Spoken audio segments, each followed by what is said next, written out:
Broadcasting from Century Studios in downtown Regina, Harvard Media presents the all-new Sports Cage, where Saskatchewan comes to talk local sports. Brought to you by the Saskatchewan Roughriders Foundation 50/50. Visit www.riders5050.ca to purchase your tickets for this week's game. Be a part of the show. Call 1-866-767-0620 or text 306-936-6262. The all-new Sports Cage. Streaming at SportsCage.com and on the radio at 620 CKRM. It is Wednesday, and it's Barney Shinkaruk with Sharky for the first hour. Colson, Curtis doing their thing on the other side of the boards. If you're watching the stream, SportsCage.com. Thank you very much. We have an interesting program today. We're going to start with Farhan Lalji from TSN in a bit. We're going to talk CFL. We're going to talk college football. We're going to talk NFL, maybe even a little Vancouver Canucks. We're going to go back down the NCAA CHL player scholarship transfer hockey thing at about 3:40. We're going to be joined by Wayne Crozier. He's got some interesting things off the heels of when we talked to Daryl last week, so he wants to clear up a few things that he knows on his side. Hour 2, we are going to be joined by Saskatchewan Roughrider Jermarcus Hardrick. And he's going to be with us for the 2 hours, and it's going to kind of be like a co-hosting thing. We're going to chat football, we're going to chat Riders, we're going to talk about, we're just going to have some fun. We're going to find out what is he all about? What has he seen in his life? What kind of stuff does he like? What are the guys on the team like? What are his former teammates like? We're just going to have a whole lot of fun. We're going to find out what he knows about. He's played in Winnipeg, and he was second stint with the Riders. What does he know about hockey? What does he know about curling? What's the coldest game he ever played in?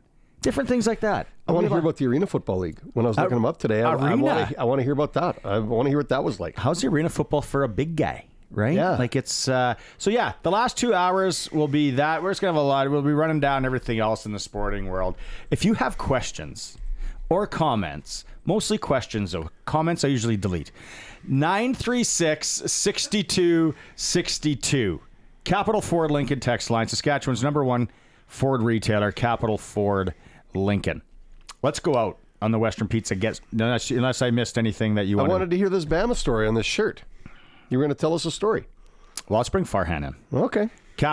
Western Pizza guest hotline. I didn't think Farhan would want to come on Saskatchewan radio after last weekend. Perfect pizza, generous amount of toppings, plus all the Greek food you love, like souvlaki, ribs, and salad. The goodness you just can't make at home. Farhan, I don't think he doesn't work for the team or play for the team. He just covers the team. So I don't think it's that big of a deal. But saying that, Farhan, it was a drubbing.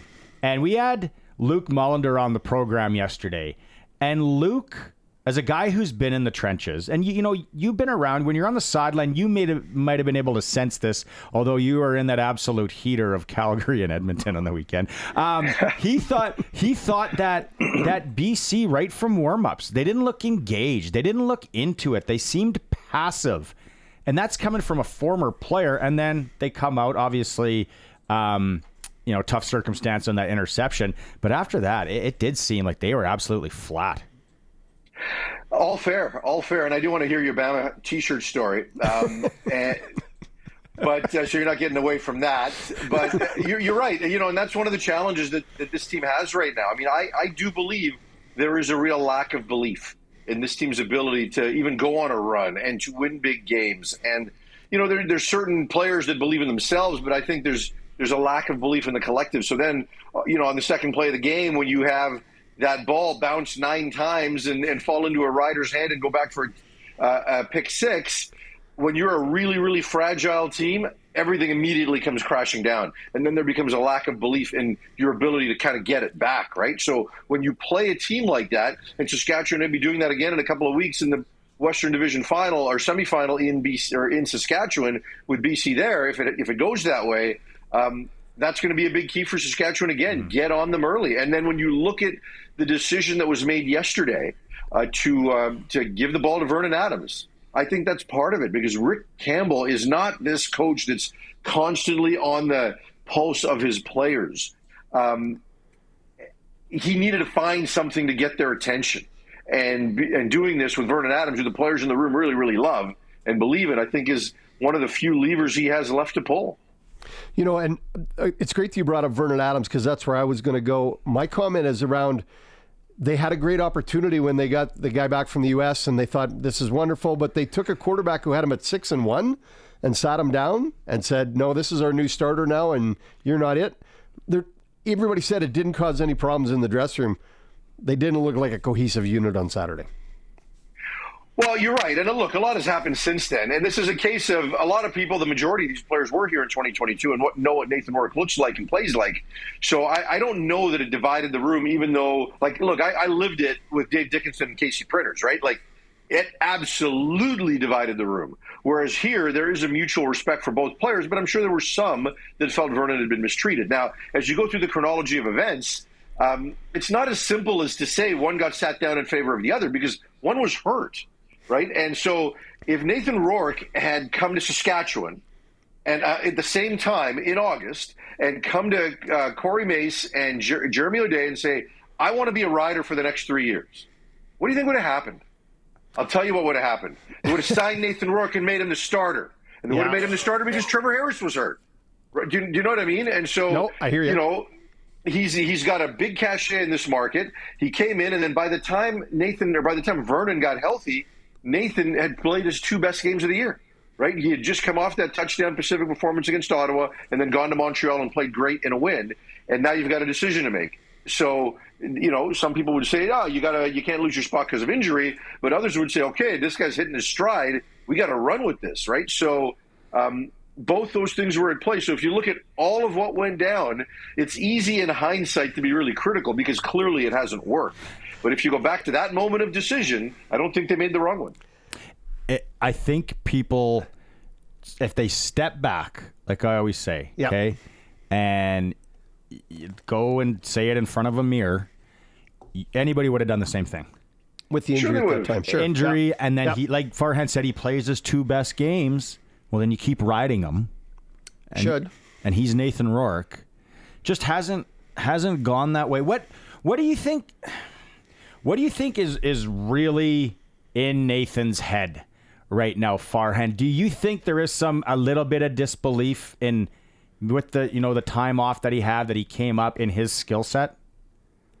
Yeah, I think he's totally trying to wrap his head around why it's not going the way it's going. And you know, people think I'm an apologist, but I got a ton of time for both of these quarterbacks, much like I do for Trevor Harris in Saskatchewan.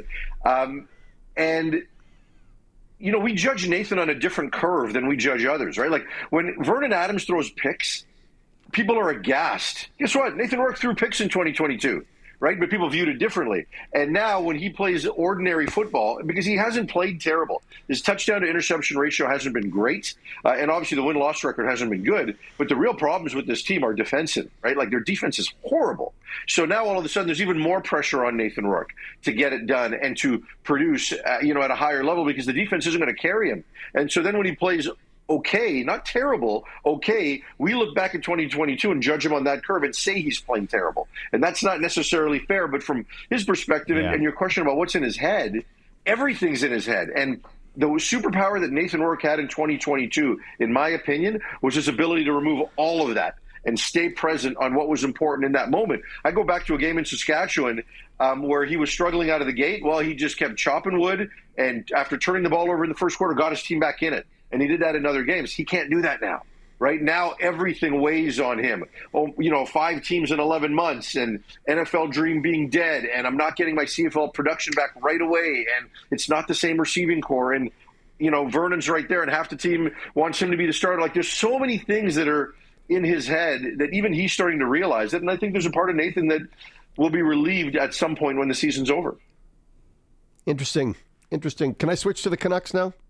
Canucks. Oh, do you have to? That's near the end. Sure. So let's do it. I'll wait. You go ahead with another. Well, I was gonna ask more football stuff. You go ahead. Let's do it. Well, is Thatcher Demko ever going to play again? Yeah, but I have no idea when. He's on this trip with the team, but, doesn't look like he's any further along in terms of being able to come back. And, there's a lot of uncertainty around the injury. And what you don't want, given his history, is to drop him into the lineup and set him up for the next injury, right?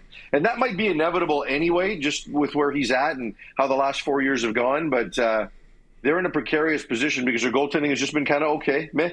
And, maybe not good enough, and they need a bit more. And it's not only short-term but long-term, because at the end of this year, Demko's going to want an extension. And I wouldn't give him one, given the injury history, right? Unless you can be fully certain that we're past this, I'd be scared to give him one. So all of that is part of the Canucks dynamic right now as they make the goaltending decision. What's the mood with the Canucks in Vancouver this year? Because I guess they overachieved, right, last year. And what they did, it's unreal. Probably a lot of pressure on this team, I would think. Is that what the feeling is in Van City? Yeah, I think so. I mean, I don't know that necessarily everybody views it as pressure. I think there's an excitement and an understanding that they've got to take the next step. And when you are trying to take the next step, sometimes you forget to take this step again because you think you're at that level. But there's still some things you have to do, and there's still a half dozen new players on this team, and you've got to integrate them all. And when Rick Tocchet wants them to play more up-tempo, assuming they all have the basic defensive structure in mind, well, a few of them don't, right? So, in terms of pressure, I think there's a ton on Elias Pettersson, right, given how he finished the year. So 3 games in, everybody's talking about it in Vancouver already, that, what's going on? He hasn't bounced back, and he's making $11.6 million. I don't know that the rest of them are feeling pressure. But I do think if this trend continues past 3 games and into game 7, 8, 9, I think there's going to be a huge amount of pressure on them. I agree that there's going to be pressure on them because they overachieved last year. They really did. They came out, they got hot, they overachieved, they did more than everybody thought they were going to do. And this might be the coming back to earth a little bit for that group because it's still a really young group. Like they're not an old veteran-laden squad, if you will, right? They're a young group that's going to have to find their way yet. Yeah, they're not young anymore. They're in their prime. They're in their window. So they need to have some expectations. Young players do great things in this league. You don't have to be 30. So that part I'm not buying. And the other part, while you're right, look, growth isn't linear, right? There is this. However, remember in COVID, they got a couple of rounds deep into the playoffs and went through this then with, by and large, the same core, right? Demko was playing in net then. Markstrom was hurt, and Bo Horvat was part of the team. He's not now. But when you look at the Petterssons and the Hughes and the Millers, they were part of that team. Yeah, I know it was in the bubble, so it's different. But, I believe that after that year, that was the step back, right? So having been through that with a number of these guys, albeit with a different coaching and management staff, I don't view this as something they have to view as it's acceptable to take a step back. I think they should have expectation. And, we'll see. Look, it's only 3 games in, don't panic, but the way they've played outside of the first period of the season opener would make me nervous. And maybe a bit of a loaded question, not quite sure how much you follow it, and we're early in the year, but if you had to look in the Pacific or the West and look for a team that was Vancouver last year that might surprise and overachieve, could you think of one? Maybe Farhan? I don't. Well, LA to a point, right? LA to a point, but LA's a little different in that last year there was expectation around LA, and I think they fell short of that. So that's the team I'm looking to see take a step forward. Calgary's had a good start. Their roster's not going to allow this to be sustainable. At least I don't believe it will. So I know people are excited about them, but I think there'll be a coming down to earth for them. But probably LA would be the team that I think takes the next step forward. Devontae Adams to the Jets. Catch you by surprise, or did you think that when it happened, it surprised me? What about you? Well, the timing, I agree with you. The timing was a surprise because I would have thought they would have brought him back when Robert Saleh was still there, right? Yes. And they were trying to maximize the offense at that point. But for them to fire Saleh, demote Nathaniel Hackett, and change the OC and then bring in Devontae Adams, that's a lot, right? I mean, Woody is not waiting. He's not waiting. I mean, some people probably feel, look, it'll be the second year of the Aaron Rodgers experiment. Didn't work. Move it along. Go find the next guy. But he's not willing to do that. There's just been too much losing in New York. So I'm not surprised they brought him. He was obviously one of the guys, when he was sitting there available and you knew that the Raiders were going to trade him, that his history with Rodgers was going to make them one of the favorites. So I'm not surprised he wound up in New York, but the timing is interesting. If again, if it was a video game and you were the Detroit Lions, who would you be trying to get?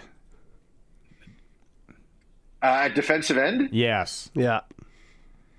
You know, I don't think they'll try to get anybody. And I say that because, well, look, they might, and cap-wise they could, right? They're set up to potentially make another addition. But I really believe that Dan Campbell likes the guys he's got, and he's going to be loyal, and he's going to want to give them opportunity because he's such a culture guy that he wants to see what the guys within that culture can do. And I just don't think there's an Aiden Hutchinson out there. Right, so whether you're looking at names like Hassan Reddick and this and that, like Aiden Hutchinson is a different level. Like he is a Nick Bosa level of player, and Hassan Reddick is not that. And I don't think there's available guys that can do that. So are you better off living within your culture and having the next guy do a little more? Potentially, but so I don't think it'll be urgent, right? Like I do think they'll go 3 to 4 weeks, and then if there's a step back and they're not where they need to be, and that's the area of concern, then they'll go get a guy. But boy, I'm excited for this game against the Vikings. It should be a ton of fun. I mean, Kansas City, San Francisco is going to be big fun, but that game, Minnesota and Detroit, is the game I've got my eye on. I feel like, and hey, I'm not a Detroit Lions fan, but I'm actually rooting for them. Like that, what have they ever done, really? But this is the time. Like whatever chip, whatever you got in the cupboard, I think we got to go. I know, like, listening to ESPN, some are talking about like Myles Garrett, like just get whatever, get him. However, I think it was Crosby. There's talk. I don't know. Like if they stay pat, like you said though, maybe see how it's going to go. Maybe there's a guy that we don't know. We don't know the team in and out. Maybe there is a guy that's like a mini Hutchinson that can step in. So that Chiefs 49ers, it's a 1-point game. Yeah. The Niners have been around there. Like, is it going to be that tight? No. Well, I mean, look, it's a 1-point game because it's in San Francisco. Yeah. And look, I think that team took a big step forward with what they did offensively, especially against Seattle. But Seattle's terrible, right? Like, they are not a good football team. So I think that Kansas City's a better team. I think they're going to win. They're going to win that game. I think Mahomes kind of owns Shanahan and owns San Francisco a little bit, right? Bosa will have his performance against Seattle was incredible, and Kansas City does have some weaknesses at tackle, even though their middle three are incredible on the offensive line. But I don't bet against Patrick Mahomes. I know he's gonna lose twice this year, but it's not going to be one of the big games just because he rises up for those marquee games, and he'll be that guy. Okay, so I know a lot of. Do you want to go? No, I'm agreeing with what he's saying. I got your back, Farhan. I'm right behind you. I hope the 49ers can beat them. Oh, I know it's it's not going to happen. Okay, so is it the transfer portal? And I know a lot of people here don't, sprinkle on college football or watch it, but a lot do. Like the parity in college football this year, compared to other years, like is it because of the transfer portal? Yeah, I think so. And I'm not a transfer portal guy. I don't like it, right? I want athletes to get paid, but I also think that when you combine it with the portal, it's a real toxic mix with all the tampering and it hurts some teams. But it does create a level of parity. And because now if I'm at Alabama and I was a 4-star, but they tend to not lose the majority of guys. So you can rebuild a little faster. What I hate about it is that it then hurts the build process. A high school guy can't come up and build and do some great things in his 3rd and 4th year because he'll get recruited around after year 2 if he hasn't made an impact. But when you look at a place like Indiana, right, and the opportunity afforded to Curtis Rourke and the number of players that they've got and what they've been able to do there, and I think that part of it's good for college football. And the other part of it is that not because of the portal, but partly because of the portal, but also because of NIL. There are more people that stay in the college game, right? And, they've got to land somewhere. And so rather than leaving early, like you look at a guy like Cam Ward, rather than leaving early for the NFL and being a late-round pick, he can now come back and get some money in NIL. And, all of a sudden you're now more refined as a player. So it helped Jaden Daniels. And look what he's doing right now. And, guys can stay in the college game, even in basketball, a little bit longer, and it's going to raise the level of play across the board. All right, Kay, here's the story on the shirt. You two. Okay, let's go. So all right, let's do it. I go to Bama, Georgia, right? College game, well, one of the year. It was unbelievable. It's so good that you went to that. I'm so jealous. I was so sick, man. I go to big events, and I'm jealous of you. I'm so glad we went, and I got to cross that off the bucket list. Like, people got to go. So anyway, you know what it's like when you go to a game. We weren't guzzling hard or anything, but we just had the little plastic bag, and I'm like, I'm going to buy one shirt, and I'm going to buy a hat, and that's it. So I bought this shirt. Well, we didn't eat really because we drove 3 hours from Nashville. Well, okay, I'm going to get those chicken fingers over there. So I get these mediocre chicken fingers. I eat them with one tall boy, whatever.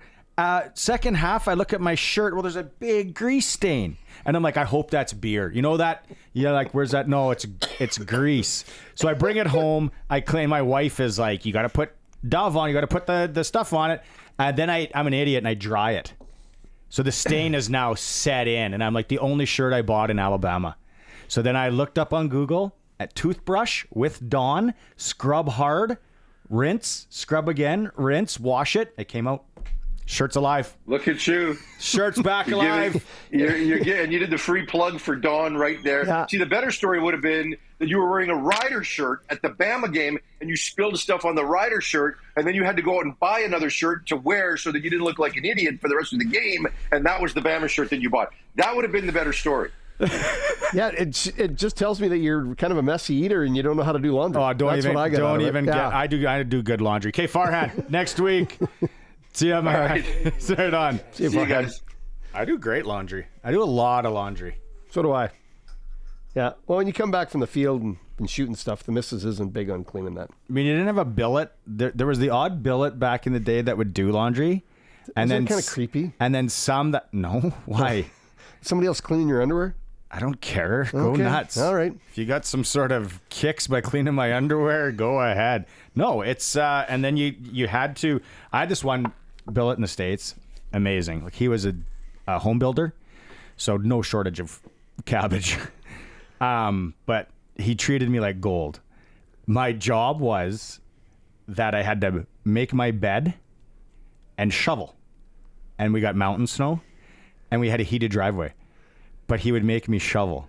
But I had to make my bed. We had a maid. We had someone that bought groceries. We had all this stuff, but I had to make my bed. I had the best billet. Was he an old military guy? He did have some sort of military background. Yeah.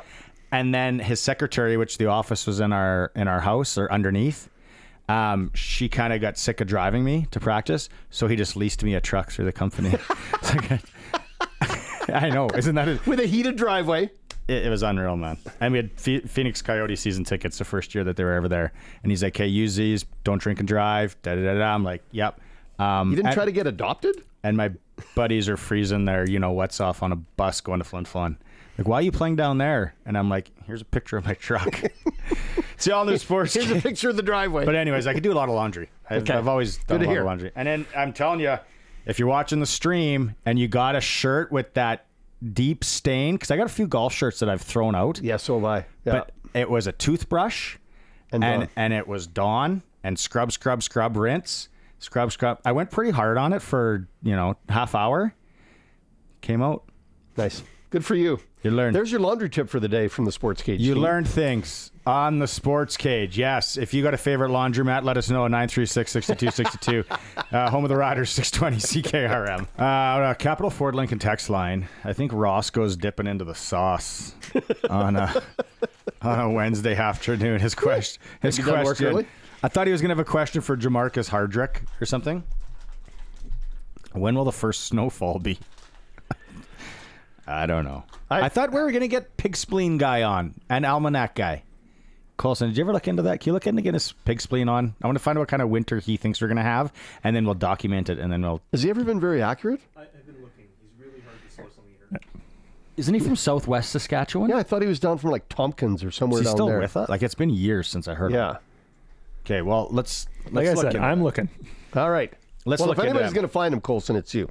You're going to track him down. NHL this evening, Los Angeles taking on the Toronto Maple Leafs. They don't play that often. Every time I think of LA playing Toronto, I think of the, 93? Yeah.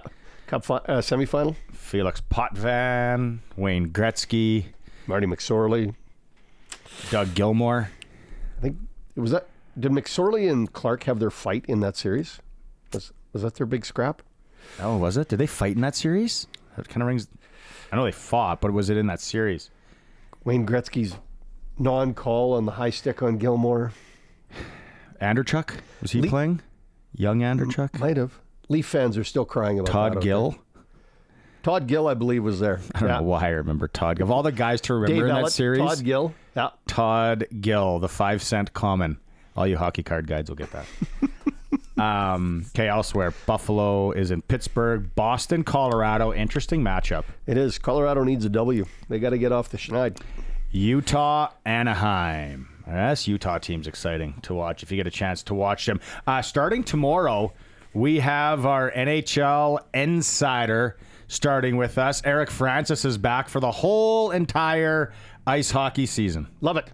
Francis will be with Chris and Dave tomorrow, and it is brought to you by Southie Mainline Chrysler. They jumped onto that. Don't forget 15% off Pacificas right now in Southie, Saskatchewan. Also, $18,000 off select Ram 1500s. Worth the drive every time, guaranteed, to Southie, Saskatchewan. Thank you very much, Southie Mainline Chrysler, for sponsoring Eric Francis for the year.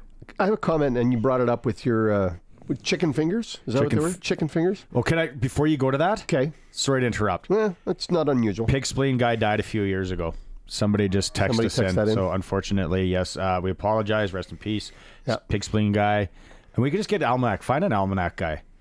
Everyone goes Almanac. I don't use the Almanac. No, I don't either, but I would like to figure out how it all comes about. Whose best guess is this? Who's coming up with the... Is it an El Nino or an El Nino or Nina or... Now you're just making things up. No, I'm not. There's actually a thing, but I don't know which one it is. Okay. Yeah. Your chicken finger thing. To follow up on pig You got interrupted twice. Sorry. Just to follow up on pig spleen. Gus Wickstrom was pig spleen guy. He did pass away, I think this is about 15 years ago now. Oh, wow. It's been that long. Yes. Eh? His nephew does continue the tradition in some manner. So I will continue looking, but that's what I have. Does it have his name? His nephew's name? Yeah. Nathan? Nope. I like playing guess the name. Jeff is his name. But yeah, I will continue looking. Okay, Greg. Okay, now the floor is yours.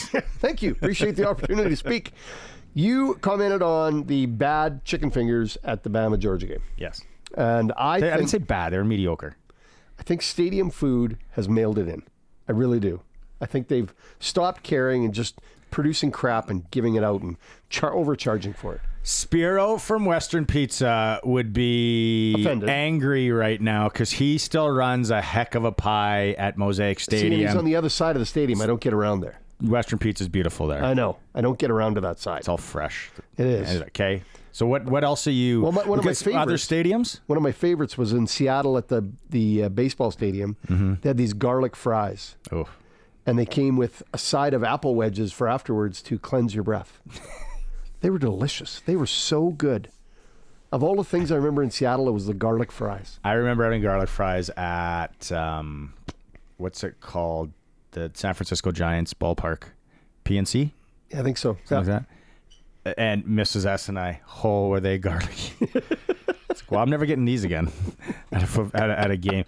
I don't know. Yeah, like this at Tuscaloosa, Bryant Denny Stadium.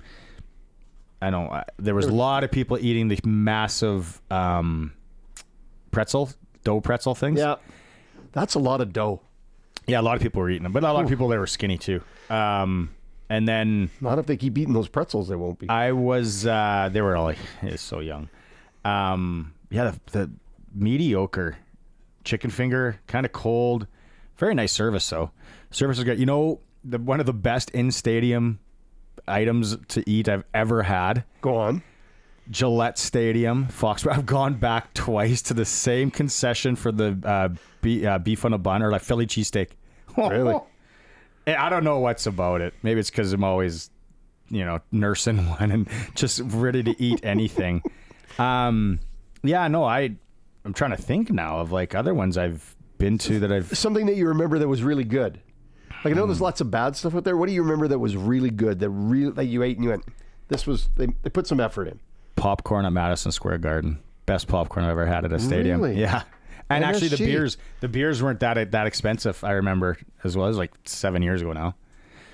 All right. That's a place to go watch any sporting event.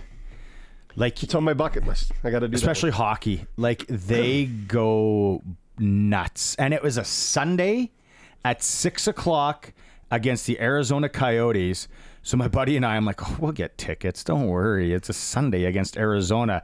We start walking. Like, we were stayed at the park or whatever, and then we start walking, and I'm like, oh, this is actually busy. I'm like, is it a holiday tomorrow? What did I miss?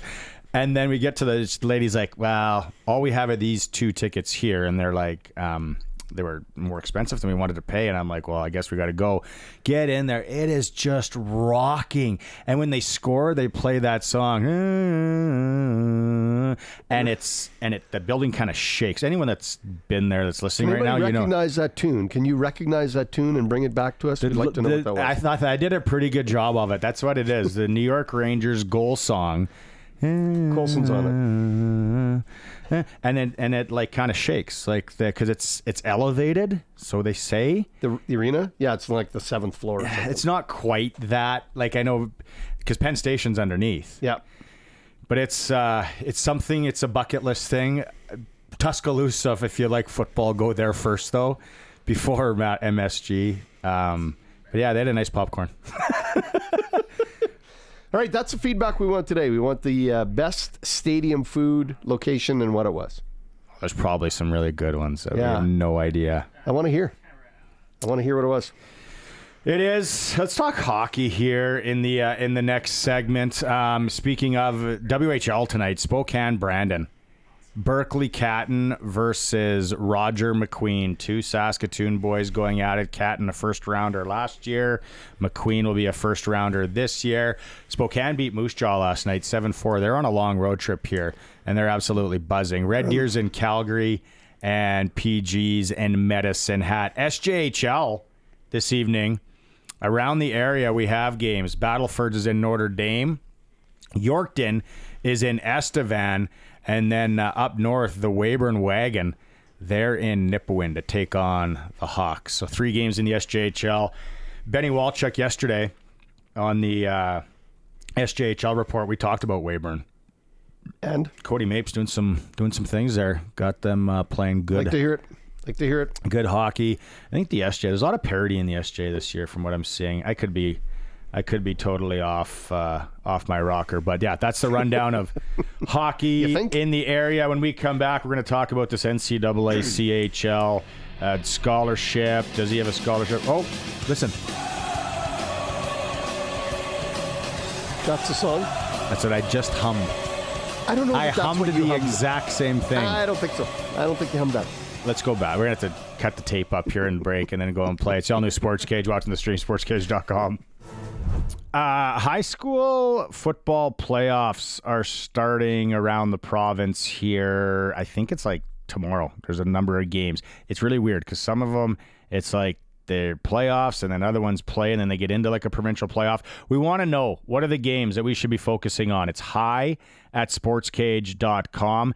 That's his email address. Send us an email. Let us know in your area who's doing what games you should be watching. It's all brought to you by Regina Motor Products right now. And I got to think about this here next week. $20 off a tire changeover at Regina Motor Products. They sponsor a Friday Night Lights segment. So let us know on the high school football front. We're going back out on the Western Pizza Guest Hotline, and we are talking hockey here. We're joined by Wayne Cozier. Wayne, you were listening to the show when we had Daryl Wolski on, and we had the conversation about CHL players being able to go to play NCAA hockey. I appreciate you listening. I appreciate you reaching out saying, hey, I'd like to come on and shed some light. First off, let's give it like background. Like what do you do, Wayne, with your organization? Hey, first of all, thanks for having me on. Look forward to sharing my insights. And I'm the CEO of Trailblazer Hockey Advisors. And what we are is an advisory group that helps young hockey players reach the higher limits of hockey, whether that be to junior A hockey, to NCAA, Western Hockey League, professional hockey. we have all those types of players within our family. And so, kind of the rules with the NCAA as of today is you have to have an advisory. So you have to pay the person that provides you advice. And so that's really where we focus, is on those players that are looking to pay for advice and for us to get them to higher levels. Are there any kids that go play NCAA that don't hire an advisor, that just kind of go at it old school? Absolutely. Yeah, absolutely. No, there's lots of players that, if they're, astute themselves and kind of research stuff online, or that maybe their father or their mother was involved in NCAA sports or things like that, you can definitely do it by yourself. But we find just the majority of families and players are more comfortable if they hire somebody that's been through the process before.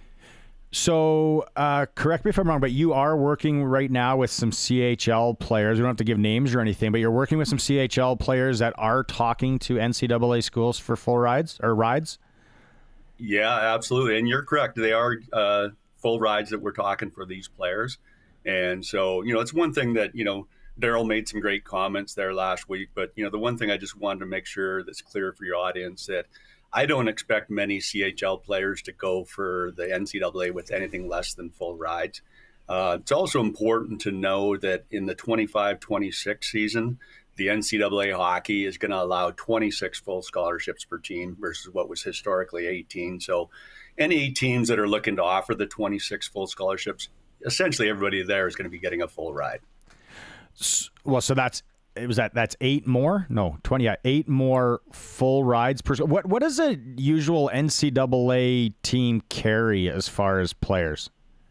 It's 26 is, I believe, the roster limit right now. Oh, right on. So, yeah, like you're saying, then most kids are going to get a full ride. Going back to, where some kids, as it stands right now, it would have to pay. How does it work for NCAA as far as, financial aid, and how many different avenues are there to help these kids that just can't pay? Yeah, well, there's a number of different avenues you can go, and I guess the first thing to provide clarity on is NCAA Division I versus Division III. So Division I is the only division that can provide you athletic scholarships. So just because you're a great hockey player, they can give you 100%, and that's the only college division that can do that. Then you're at NCAA Division III, and then you're reliant more on your academics. So it's primarily academics, merit-based scholarships, academic-based scholarships, and financial aid. So those are a few of the areas that you can get aid from.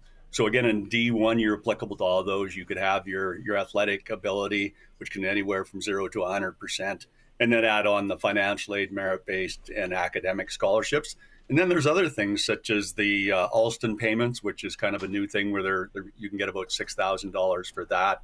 There's the name, image, likeness, or NIL, as some people use the acronym, that you can access a pool of money for that. So there's a number of ways to access funds today in NCAA hockey that, historically hasn't been available for players. That is very interesting. Do you see where the CHL right now, how does it work? So if you sign an agreement where you get your schooling paid for, whatever, do you see it where it's changing that? First off, maybe the first part of the question is, now if a kid transfers or wants to go play NCAA hockey, hypothetically, would the Regina Pats have to pay so much of that kid now going to Denver, whereas before he was going to go to the U of R? Okay, I think the best way to answer that question is to explain, and we'll talk specific to the WHL, so the Western Hockey League, standard player agreements and scholarships. So the standard agreements basically would provide a Western Hockey League player 1 year of books and tuition for every year the Western Hockey League, and that's for their home university. So each player, when they sign a standard player agreement, would dedicate their home university, and it's the closest major university to their home address. And so you register with that school. So say a kid, and I'll use my son as an example, he's from Regina, so his home school was the University of Regina when he played with the Prince Albert Raiders. So when he goes on to college, which he is now at the University of Saskatchewan, the Western Hockey League just pays what it would cost you to go to your home school. They won't pay to whatever school you decide to go on. So the example used is if you go to Denver, that's great. Denver might be $60,000 or $70,000 US, all inclusive with room and board and stuff.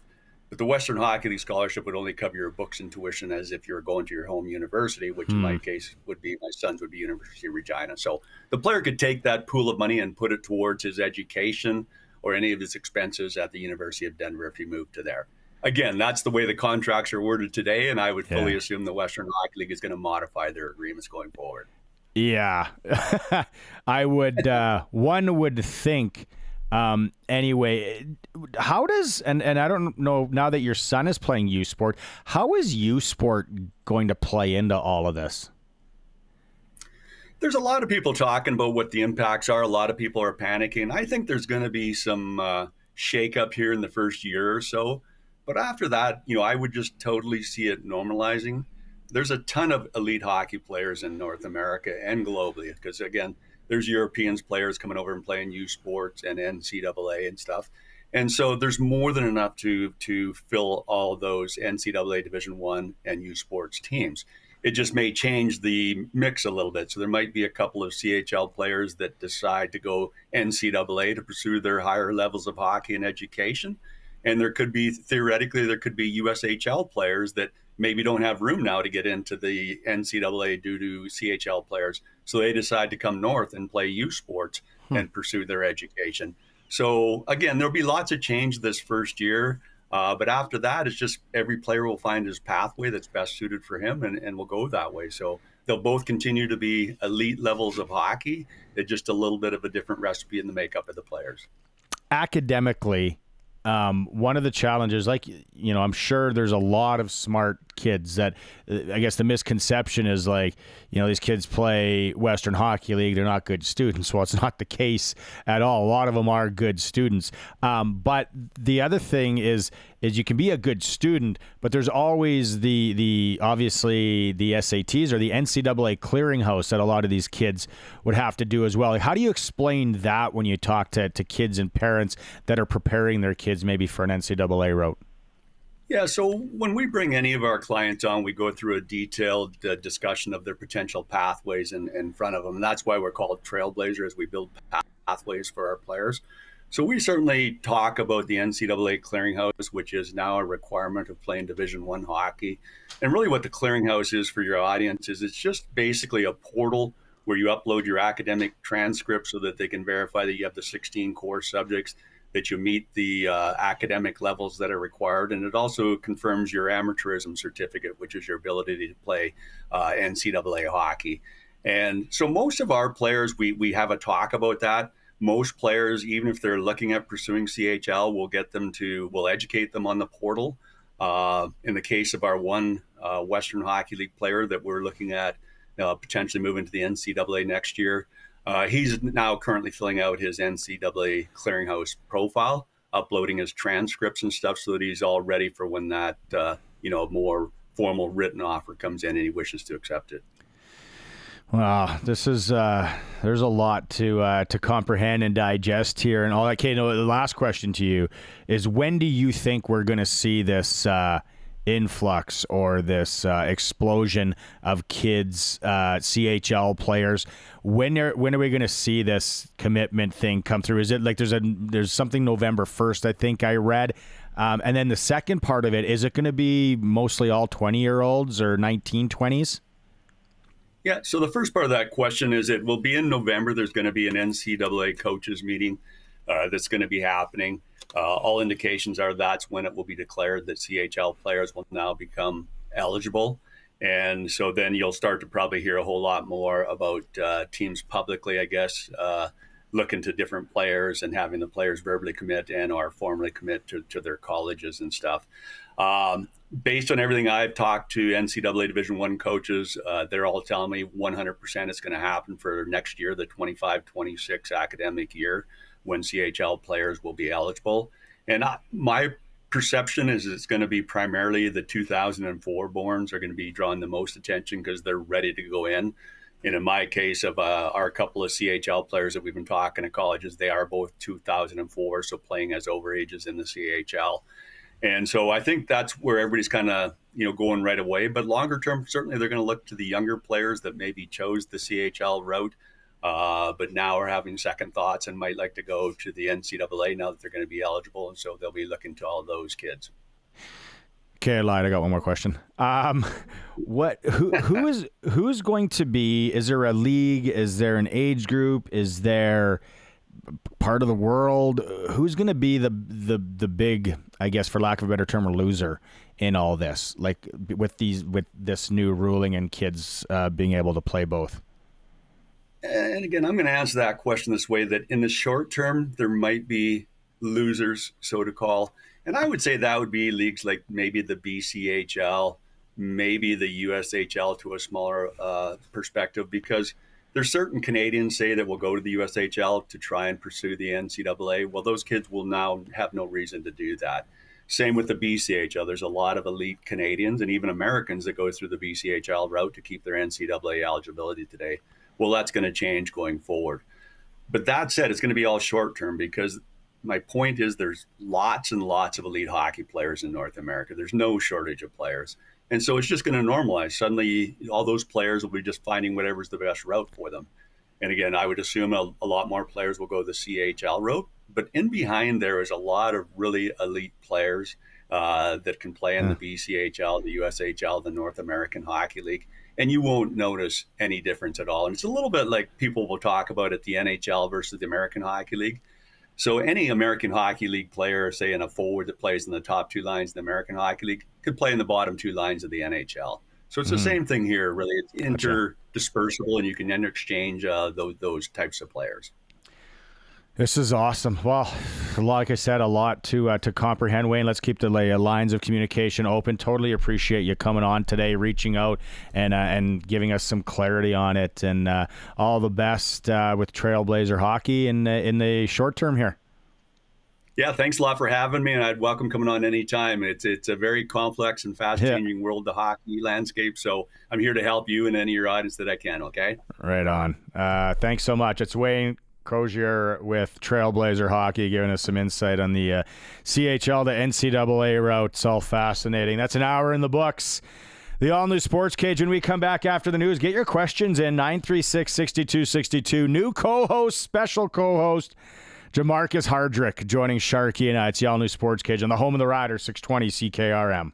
You know what I didn't mention in hour one? The Saskatchewan Roughrider Foundation 50-50. You heard Big Voice there talking about it. The game isn't for a week and a half against Calgary, but you can jump in and get your Riders 50-50 at riders5050.ca. Why? Because if you do it before next Wednesday, so a week from today, you get in on the early bird prize.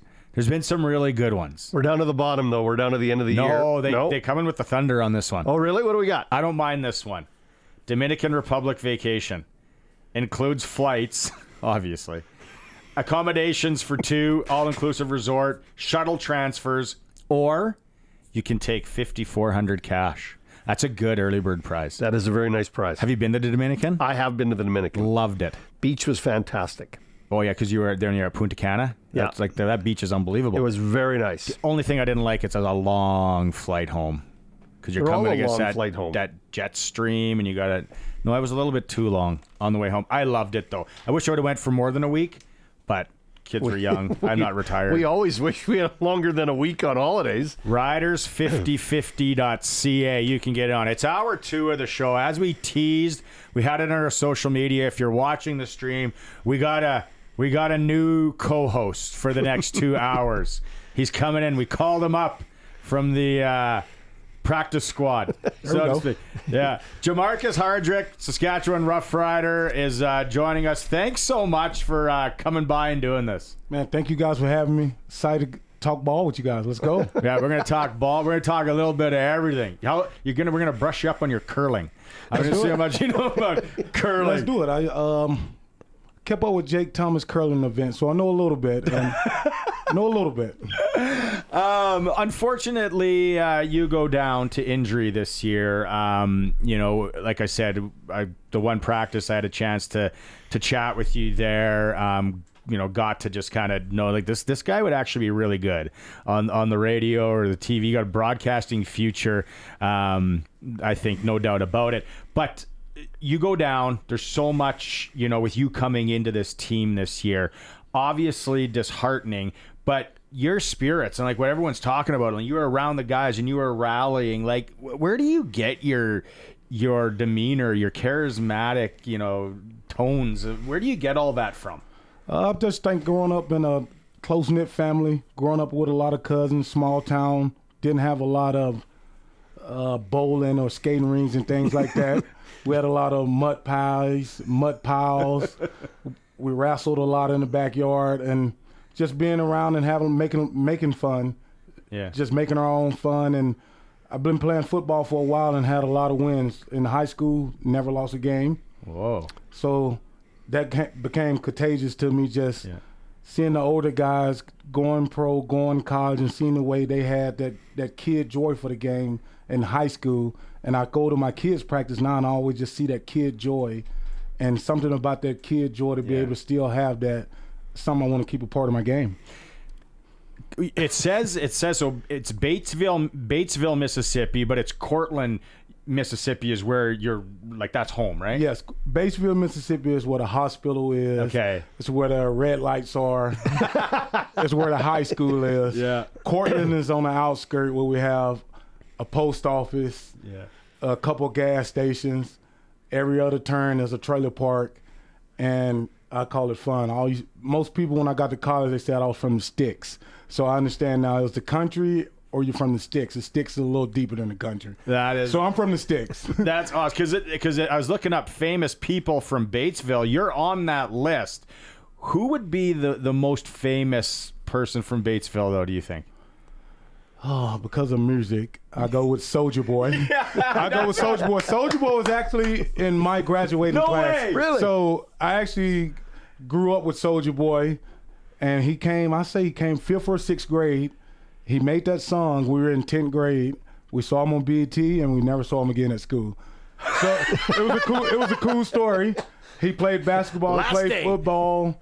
He was just one of the guys. He was rapping when he was younger. He was just one of the guys. We all rode a school bus, and I think our bus number was 937. So he had a song when we was growing up, like 7th grade, like 937 was the name of the bus. So he was always rapping, always the fun kid.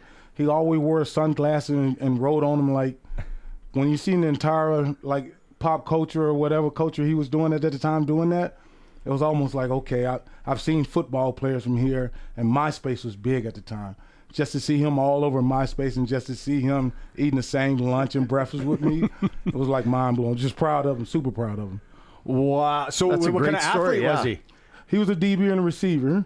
We're from the country, so he was on the smaller side. So we had one receiver. We played 2 tight ends and a fullback. So we didn't pass the ball a lot. So we didn't know 7-on-7 wasn't big then. So he was on the team. He was a receiver. He didn't get the ball because no receiver got the ball. So there's no hate. He was just blocking all the time. Soldier boy. Yeah. That's so. The last time you would have spoken to him would have been. I was actually the 2021 Grey Cup. I sent him a message that we was listening to his one of his songs in the locker room, and he messaged me back. But in college, he listened. He tweeted a couple times that I had a game. Watched my teammate Yoshi on ABC. No way. And that was kind of cool at the time. No kidding. That is awesome. That's a very cool story about a very small town, right? The 2 great people come from. That's awesome. Very small town. We had a couple NFL guys. Yeah.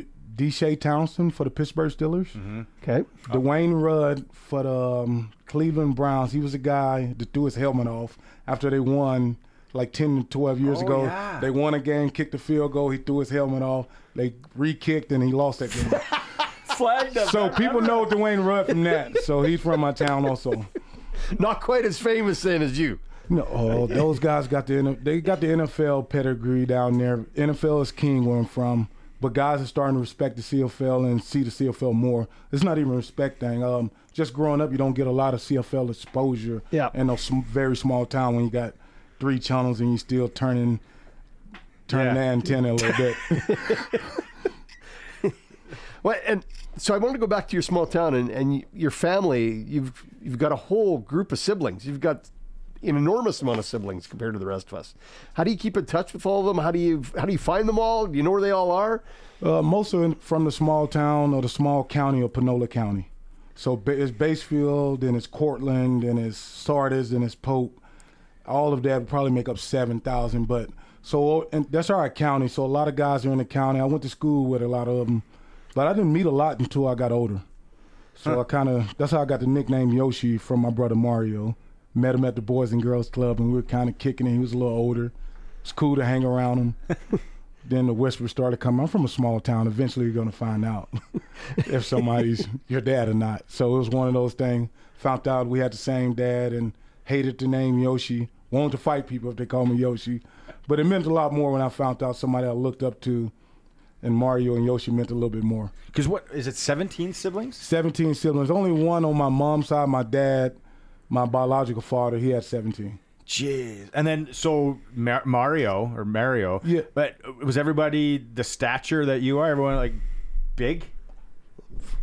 4 or 5 of us played football, and we all played O or D line. So That's In That's where we are. Mississippi. That's O and D line in Mississippi. O and D That's line big. in Mississippi. Not O and D line in North Battleford. yeah, because I played tight end my senior year of high school, and I was 6'6", 300. So, and everyone on our O-line was just as big as me. 6'6", 300 in grade 12? Grade 12, played tight end, and our running back was probably 6 foot 230. It's a nice documentary on YouTube about my high school, about 45 minutes long, just showing how small town and just how we won 75 games in a row.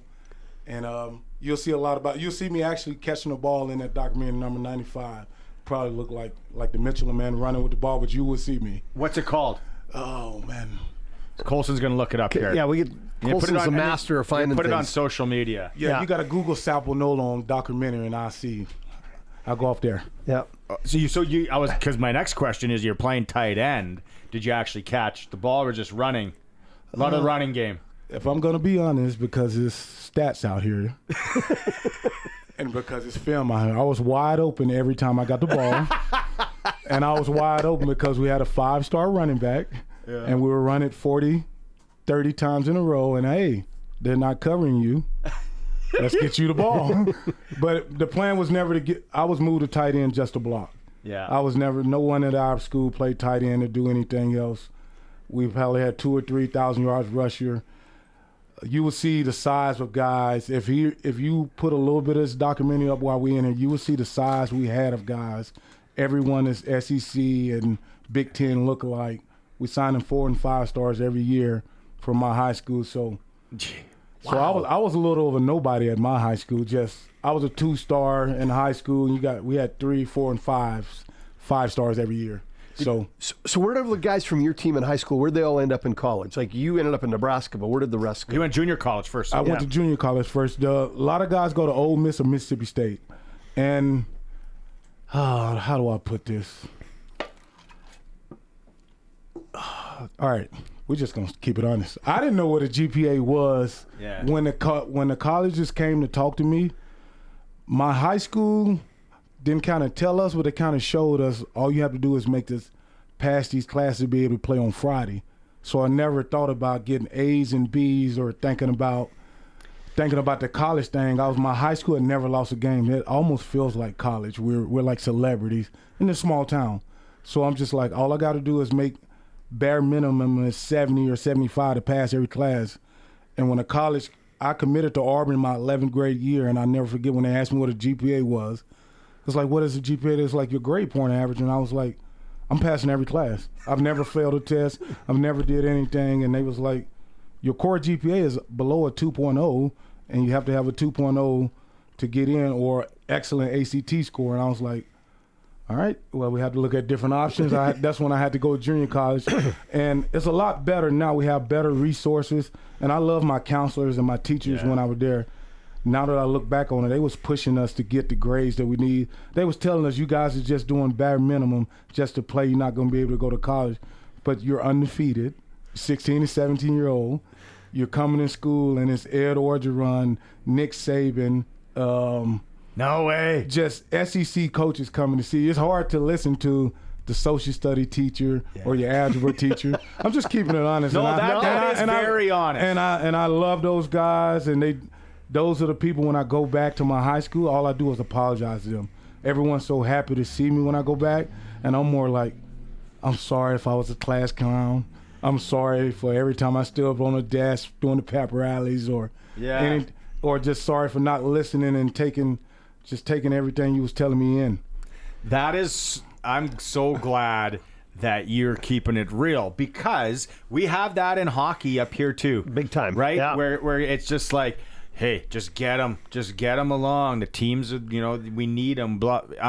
And rightly so. And I think for people to realize that there was people there. My wife's an educator. Okay. Right? Like that they're helping you and they're trying. But when we are all clouded in our high school brains, we're all going pro. Hey, nobody's not going pro. But these guys are undefeated in Mississippi playing football. Yeah. Like, I can't imagine, full disclosure, how big my head would have been. Yeah, and things got a little worse. We got the ESPN contract. We're playing 2 or 3 games again on ESPN. Got sponsored by Gatorade. In high school. Got sponsored by Gatorade in high school. What did you get out of that deal? What I get out of that deal? Whole lot of championship rings, a lot of exposure, and a big head that hurt me when I got to college. Did you get any Gatorade? Did you get any what did they give you guys as players? Well, I had unlimited. I drunk too much Gatorade in high school. It was packaged. We just had packages getting delivered. It wasn't. We didn't even have to take them. They just packed up on. We don't have a lot of space here. It's a small town. Just packed up on side of the walls. Like, I drunk too much Gatorade during my career, and a lot of it was the powder mix. So I'm putting probably extra powder, gaining bad weight, but it was fun. I wouldn't change a thing about how I grew up, besides being exposed to things. The biggest thing, I try to expose my kids to so much.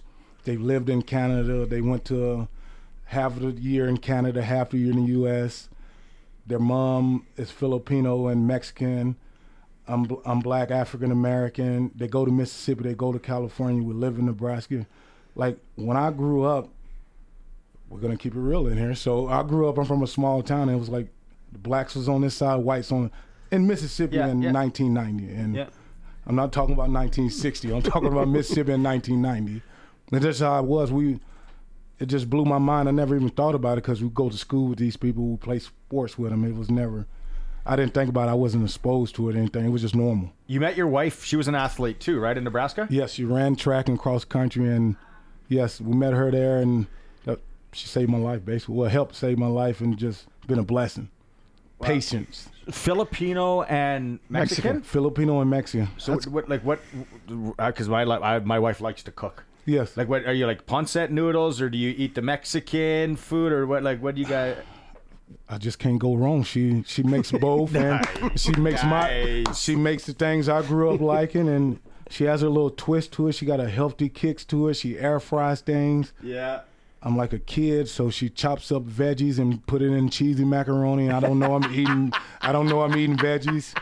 So I give my wife a lot of credit. My wife she's the real deal. She's the reason the boat stays up, because she has the kids the most of the time. Yeah. I'm still a kid when I get off work. I'm so high from energy and being at work and running around. Then as soon as I get home, my kids are ready to run around, because they know dad's home. Yep. So it never stops, and my wife is the one. Let's take a quick break here. He's here for the next, I guess, hour and a bit now. It's Jermarcus Hardrick from the Saskatchewan Roughriders. He's going to be with us on the show. This is great insight. It's Sharky, Shank, Colson, and Curtis. It's the all-new Sports Cage. If you're watching the stream, you see it at SportsCage.com. It's the all-new Sports Cage. Shank, Sharky, and Yoshi with you today.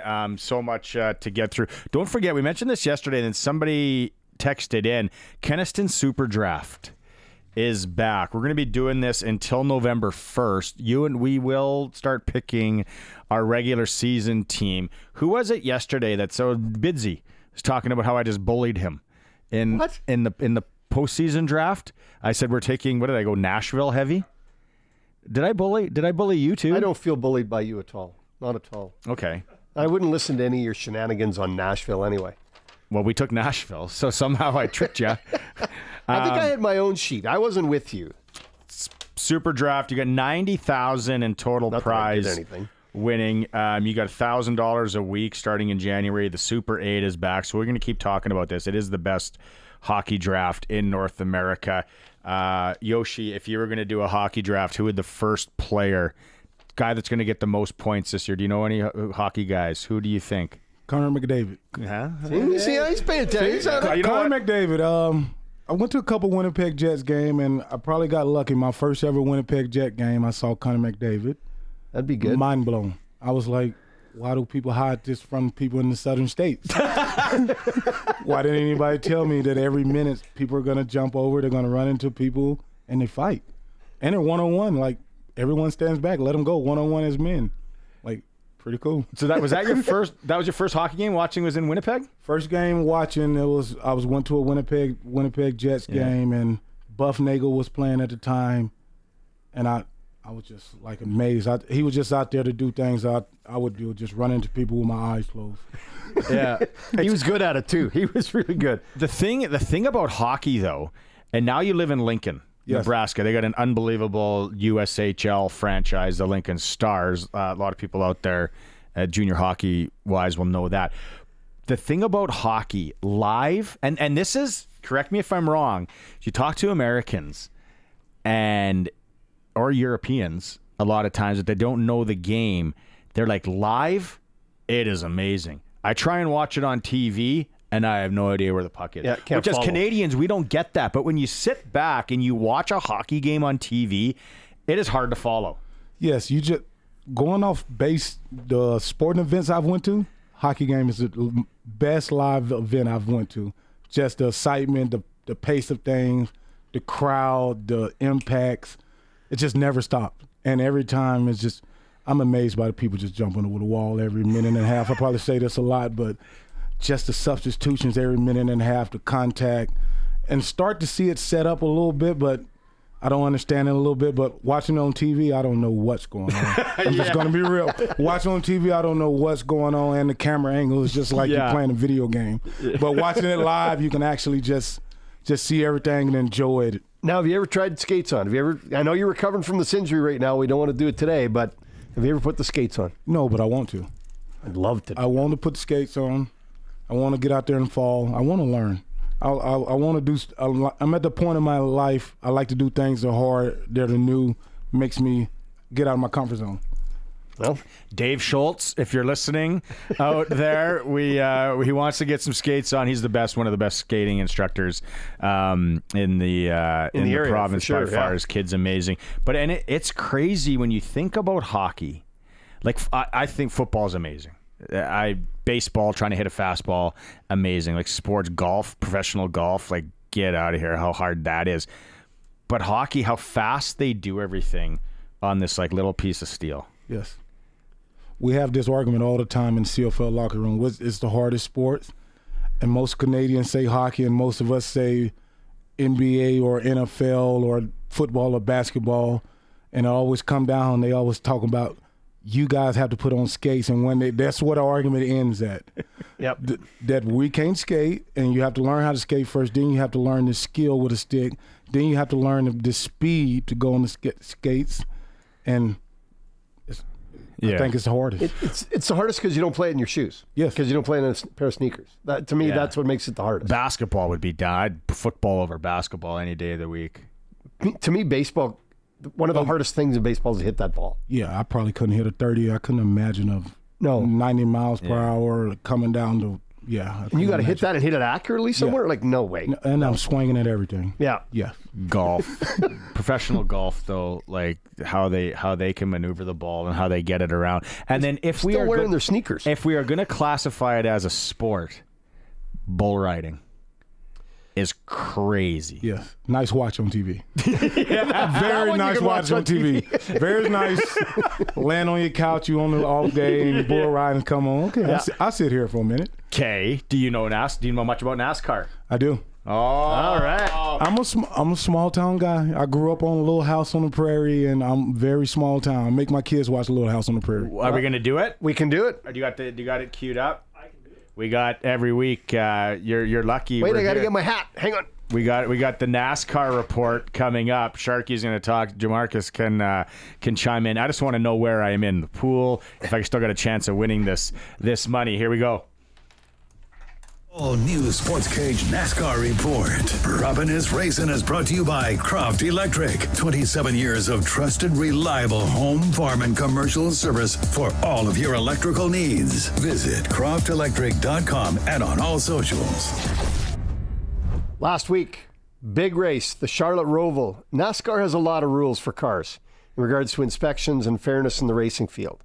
So there's even a weight inspection with a minimum and a maximum, depending on the track and race. Both could have an effect on the vehicle. On Sunday, Alex Bowman of the Hendricks Motorsports team finished with enough points to advance to the field of 8, putting all 4 Hendrick cars in the playoff push. However, his car failed post-race inspection as it was too light. It did not meet the minimum weight requirement. No, whose fault is that? Someone he get was fired? Well, no, not yet. So he was dropped to last place in the race, losing all his points. And now he's out of the field of 8, so he doesn't advance. So Hendricks, Jeff Gordon, says the team is disappointed and embarrassed with the disqualification. And although unintentional, it was not appealable to the NASCAR officials. They literally just cut it too close. So as of Sunday night, Joey Logano had been dropped from the field of 8. Your guy, Tyler Reddick, had an amazing race after an early crash. Came back, got the laps he needed, and got the places to pass Logano and earn enough points to advance. But Logano gets back in with Bowman's disqualification. So Logano advances to the field of 8. Kyle Larson won the race for his 7th victory of the year. Not a surprise, Larson's had a fantastic year, and he's advanced as well. The field of 8 now faces 3 tracks before the final 4 advance to the championship race in Phoenix. And in order, it's Larson, Christopher Bell, Tyler Reddick, and William Byron, followed by Blaney, Denny Hamlin, Chase Elliott, and Joey Logano. This week, we're in Las Vegas. Las Vegas Motor Speedway, followed by Miami, and the last race of the 3 is the half-mile paperclip at Martinsville. Next year, if we're still doing this, Crofty, we should get a trip together and either go to the Vegas race or the Phoenix one. Probably the Phoenix one. I want to go to Talladega. That's the racetrack I want to see. Yeah. I'd love to go But when is there. that? That's early. No, they just had one 2 weeks ago. Okay. Yeah. Now, Talladega's is it Alabama? Talladega Motor Speedway? That's not Florida? No, that's Daytona. Oh, you had me on this one. I Maybe know, Alabama, Talladega. I know it's like a 3 or 4 hour drive from Nashville because DA, who does the show, we had an idea once for a 50th is to go rent one of the buses in Nashville, like that the bus? The artist travel on and get like 6 or 7 guys and go to Nashville and go to Talladega. Alabama. Yeah, Alabama. There you go. Roll Tide. My rival. Roll Tide. Yeah. Big Alabama guy. All because you got a clean shirt. Yeah. Got staying out of it. So NASCAR in Mississippi, big? NASCAR in Mississippi is big. I just going into grocery stores or just seeing everyone having hats and just my stepdad watching on TV all the time. But I don't know that much about it. I'm more of we go to the dirt track a lot and see guys race. You see a lot of guys, I hate to call it junk cars, but they get the junk cars and they put money into it. And it's something for us to do on the weekend. On Saturdays and Sunday, guys go up and race. So I know about NASCAR just from watching. I'm a little bit more familiar with that. I've been to those, and that was something to do my entire life. We got similar racetracks all over the province. Estevan's got a motor speedway. They have races down there. I believe Tisdale's got one. Regina's got Kings Park. Saskatoon's got, of course, their racetrack up there. They have the Canadian. Really?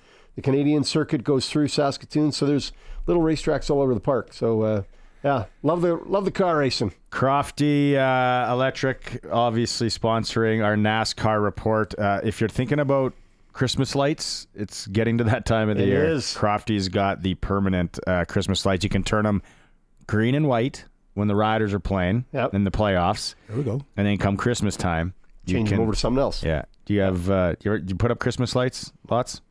Still there. Yeah. Never took them down. Yeah. Never took them down. Too busy. My wife probably listen to this. I get in trouble. Yeah. We got a question here on the Capital Ford Lincoln text line from Ron and Deb in Pigeon Lake. Can you please ask Yoshi the similarities between football and living in Nebraska and Saskatchewan? Just a lot of hard-working people. Honest people who, if you work hard, they give you a helping hand. A lot of small town love, small town feel like everyone knows everyone.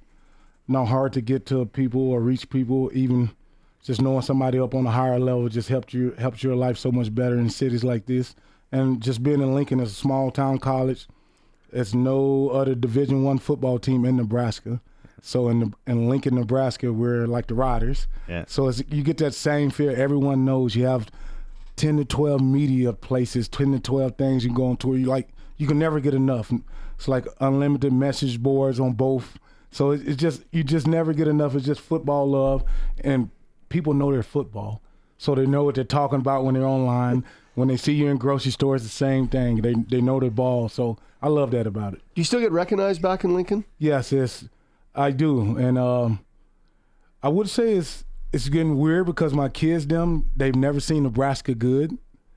So my kids, have never seen Nebraska good. So when we go places, they don't understand. Like, I understand in Canada why they know you, but why would they know you? And I was like, we were good back then.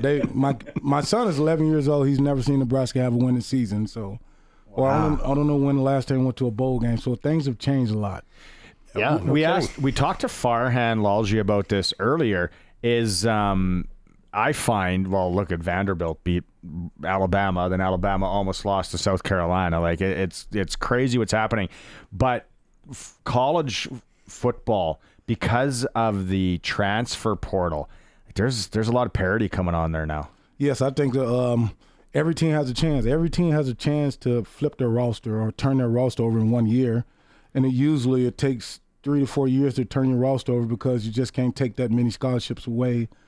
And, the landscape has changed. If you're not happy, you can leave. And I think it's bad. Every case isn't bad and every situation is the same. But it starts young, just being in youth sports with my kids. If kids don't like their youth team, they move to a new team. Kids don't like their high school, they go to a new team. Yep. Kids don't like their college, they go to a new team. So I think it starts very young and people already reclassifying to be better or be younger or be older. It's starting at a way young age, so I just think that's where we're at right now. That's something that's scary in the next 10 to 15 years in the business world. Yeah. Where it's like, no, you just can't quit and go over there. No. It's called getting fired. Yes. See you later. And you have a non-disclosure agreement and right? Yeah, you can't just move. But that's like the culture of these a lot of the kids that are in that age group. And I think it's for us. Your boy's 11? 11. Yeah, so my daughter's 11, 13. It's on us now to teach them, hey, no, they're kind of back to our days now. Yes. We're going back to the 70s and 80s and 90s. You just don't do that. You don't do that, and no participation trophies. Oh, yeah. You try to earn everything, and everyone doesn't accept their role. Like, I wasn't a star, or not a star now, but I wasn't a big time player or a pro player my entire life. Like, I've rode the bench. You have to know your role, and your role doesn't define you. And my coach always say your role isn't permanent. So ever since I was in 7th grade, I've been hearing that. So, but that comes from the football culture where I'm from, and I'm glad I got that from football, and it kind of translated to life. It's amazing that you talk about your kids and the no participation trophy. I'm a huge fan. Easy for him to say because he never lost a game in high school, but okay. Yeah, or an 8th place ribbon. I get the 8th place ribbon, right? Yes. Look at me, Dad, right? Right. I think we lose something when we let kids think that was an accomplishment. We do. Right? And I think you lose that hunger, you lose that want. You have to not learn how to lose, but you have to see how it feels to lose, and not, like, you have to cry for not getting first, second, or third if we're doing ribbons. Yeah. And you have to see them celebrating. You have to know that hurt. You have to go train and do things like that. I just think when you get blown out by 40, I done been on teams with my kids who've been beat by 40 and we get a 4th place trophy. Yeah. We just got beat by 40. Let's get back in the gym. There's nothing to be happy about here. Yeah. There's no value in that, right? And we take away the value of getting better. Yes. Not necessarily being a champion, just getting better at everything that we do. And social media doesn't make it any easier. Everyone's comparing their kid to the 4 and 5 star on social media. And the biggest thing I tell my kids is you got to go through step 1, 2, 3, 4, 5, 6, 7, 8, and 9 to get to 10. A lot of people skip 7 and 8 and 9, and that teaches you how to beat 8, 9, and 10. That teaches you how to beat that level. Like, a lot of kids are just – I've been guilty of it when I was younger and a younger dad. I used to compare my son to the best player on the team. Can't do that. No. You can't compare your kid to the best player on the team or the best player in the nation. And I'm still learning as a dad, so this is all new to me. So I was guilty of that early. Now I'm comparing him to himself and trying to make him the best him. And I think it helped him because I think earlier in my career I looked at it and I probably talked too much on the sideline. Now if he looks at me, it's just thumbs up only. Thumbs up only, and I think that's letting him be a little bit more free. I'm guilty of that. I'm trying to do that more this year. I'm not perfect. I'm still. Yeah. Hey, you can hear me from the sideline a little bit. I'm trying not to be psycho hockey dad. Not that I was more at the refs. I like to yell at the refs. Yeah. Not the kid refs, adult refs. Okay, I want to go back to, you talked about, you're in high school and you guys are an absolute wagon. You got everything. You got Gatorade. You got ESPN. You guys are good. So you just showing up, you think you're passing your classes, and then now it's like, okay, what's your GPA? Then we talk NCAA clearinghouse at some point, and you got all that SAT scores. So you go to Fort Scott to a junior college. You were saying this when we were in commercial break, is we have this misconception, I guess, up here, is that football players, and I think I've been guilty of it, maybe we think that they get everything handed to them too easy. For you, going to junior college, you said that a lot of your boys that were solid players, they couldn't hack it and they had to pack it in. Yes, it wasn't just this generation. Even back in my generation, most guys have been told they were starter from day one. Then you get to junior college and it's 200 guys get filtered in every 2 years. It's not like a 4-year institution. So you really have to compete. It's going to be 200 guys there and only 50 guys are going to make the roster.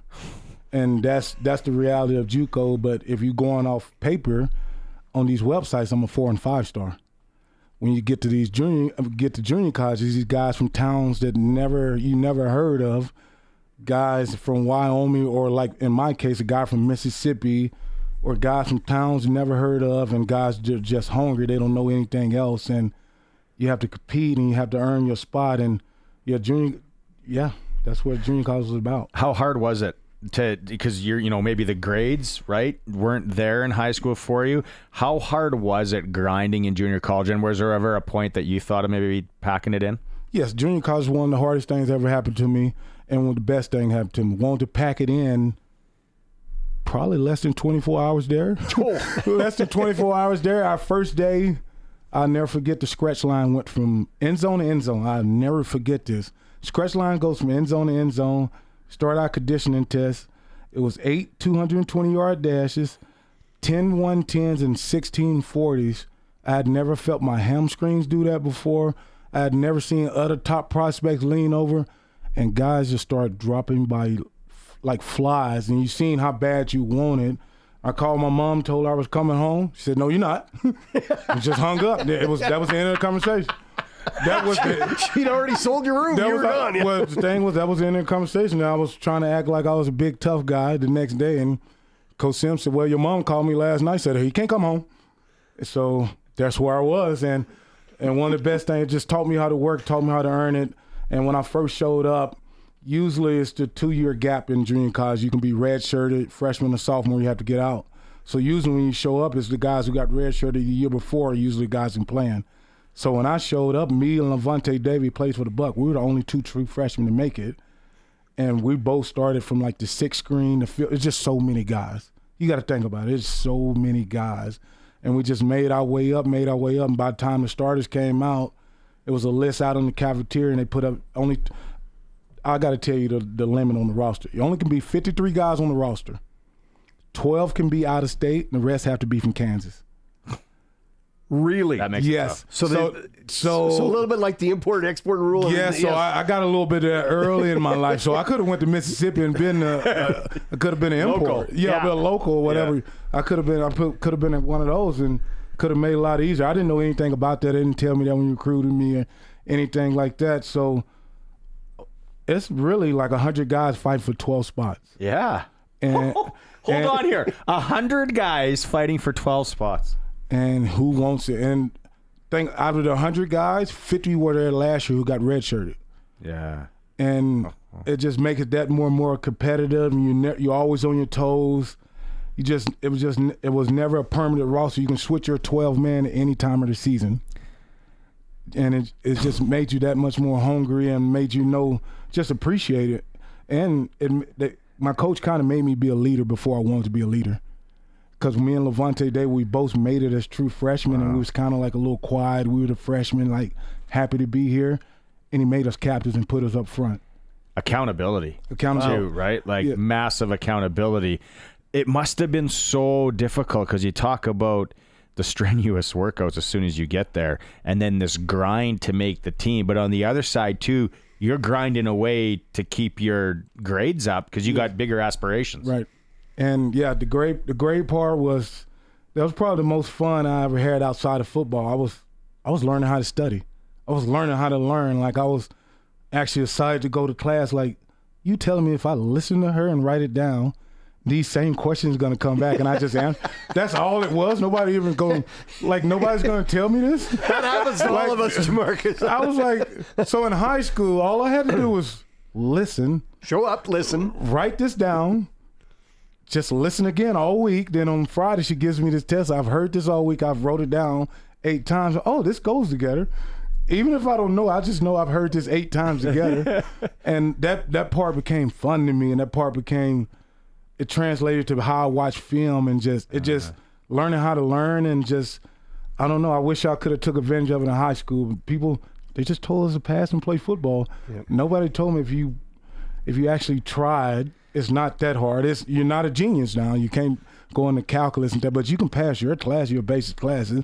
All you got to do is listen. Jeez. Rough Rider offensive lineman Jermarcus Hardrick is joining us here on the all-new Sports Cage today. Sharky's also with. We're having a lot of fun here. If you're watching the stream, you can see Jermarcus, sportscage.com. And as always, we are on the home of the Riders, 620 CKRM. What an awesome show on this Wednesday for the Rough Rider Foundation. It's Barney Shinkaruk. We got another hour here. We got Sharky. It's kind of Who Cares Club with those two. Yep. We got Jermarcus Hardrick as our third He's co-host. been the highlight. He's been the highlight of the show. He has been. I've been getting text messages on my personal phone. Yep. It's like, bring this guy in all the time. Shank, you get out of there. Oh, no.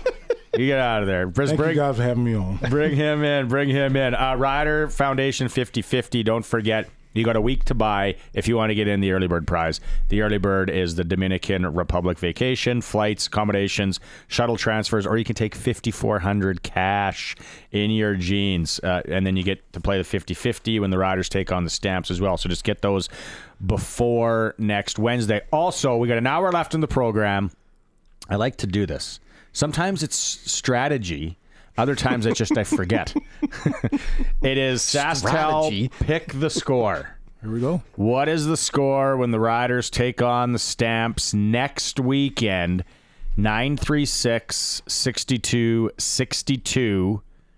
Colson, you've been keeping track of how some of us have been doing with Pick the Score. Do you have any feedback from last week? Pheasant hunting guy must be doing well if he's bringing it up. Well, just curious. I actually don't remember, so let's go to the notebook. Yeah. Pick the score. Send it in, 936-6262. Chance to win tickets. Colson's going to spin the wheel in a little bit later. Chance to win tickets to the Riders Stamps game. Also, if you're close and then you get put in the pool, you get a chance to win a $200 SaskTel gift card. Nice. Thanks to our friends at SaskTel. Did you pick a score for that game? Because you might not be here next week. Do you want to pick your score now? Riders over the Stamps, 35-10. 35-10. I'm being generous with that 10. Colson, mark it down. Writing it down. In your book. Thank you, Colson. So, yeah, you got an hour to play Pick the Score out there. Let's talk, Jermarcus. We're going to go all over the place. You want to talk arena football? I do. I got 2 questions for him. One about arena football and that experience going from big U.S. school, Nebraska, right, and being the star lineman. Now you're playing arena football, which is a completely different game in lots of aspects. What was that experience like for you, and what can you tell us about arena football? Arena football, you really have to love the game. You really have to love the game.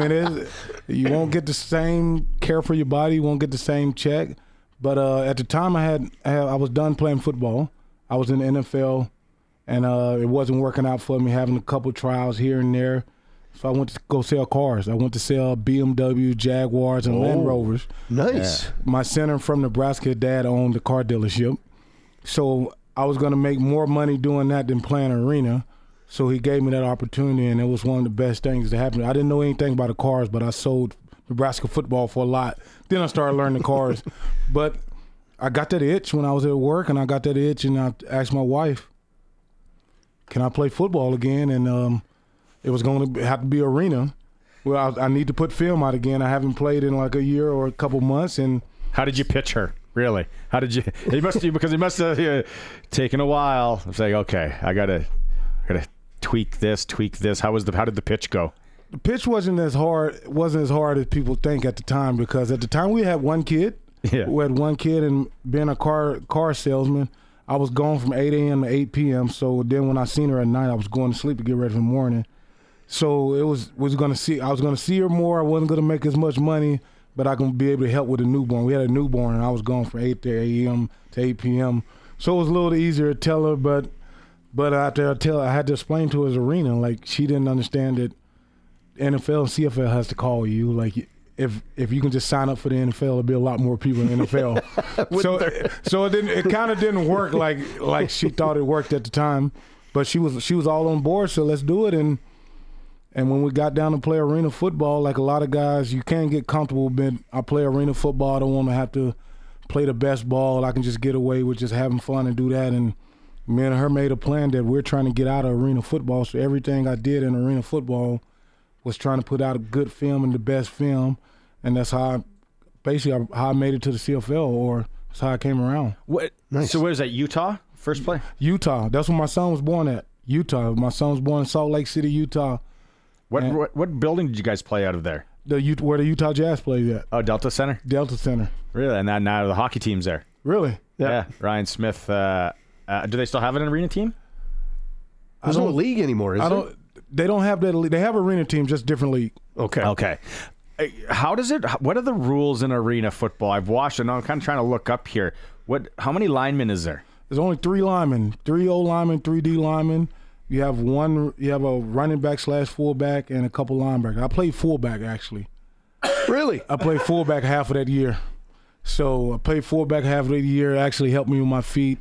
Basically, just playing against a guy in space, and it almost translates a little bit more to this game with a guy a yard off the ball. Then you make contact a little bit more than a guy right up on you. So you go to arena football to get tape. You wanted to get some tape, but was that tape to maybe get another shot at the NFL, or was that where the CFL you kind of learned about this option of coming north? I was still chasing the NFL. Still was kind of naive to the CFL at the time, or didn't know about the CFL at the time. Hear it, but kind of like you're from a small town NFL scheme, kind of like blow it off. Yeah. But I started hearing the rumblings then. But then I got a couple workouts from my arena tape with NFL teams, with the Chiefs and the Panthers. It just didn't go my way still. And after that first NFL season, I was done. I went back to selling cars. So that's when BC called me. And that's when first BC called me. They said British Columbia Lions. I was like, thought it was a joke. If I'm going to be honest. Hold on, I got a guy here. I'm selling him an X5. Yeah. Can I call you back? Yeah, I was selling Jaguars. And British Columbia Lions told me that's how they presented themselves. British Columbia Lions was a Canadian football team. I don't know why I was thinking that way. But I was like, what? What's going on? Who are you? Yeah, then I talked to my agent. Then they like, you need to get a passport. So I kind of rubbed my feet with getting a passport. But once I got my passport, it was like they didn't play. Like I had a plane ticket, and I showed up, and I met Wally, and I seen Javon, and I seen Lule, and I seen Kevin Glenn, I seen Andrew Harris, seen Kareem Smith, Eric Taylor, all these guys, Dante Morris, Ryan Phillips, Solomon, and Big Hill. I'm like, how don't the world know about these people?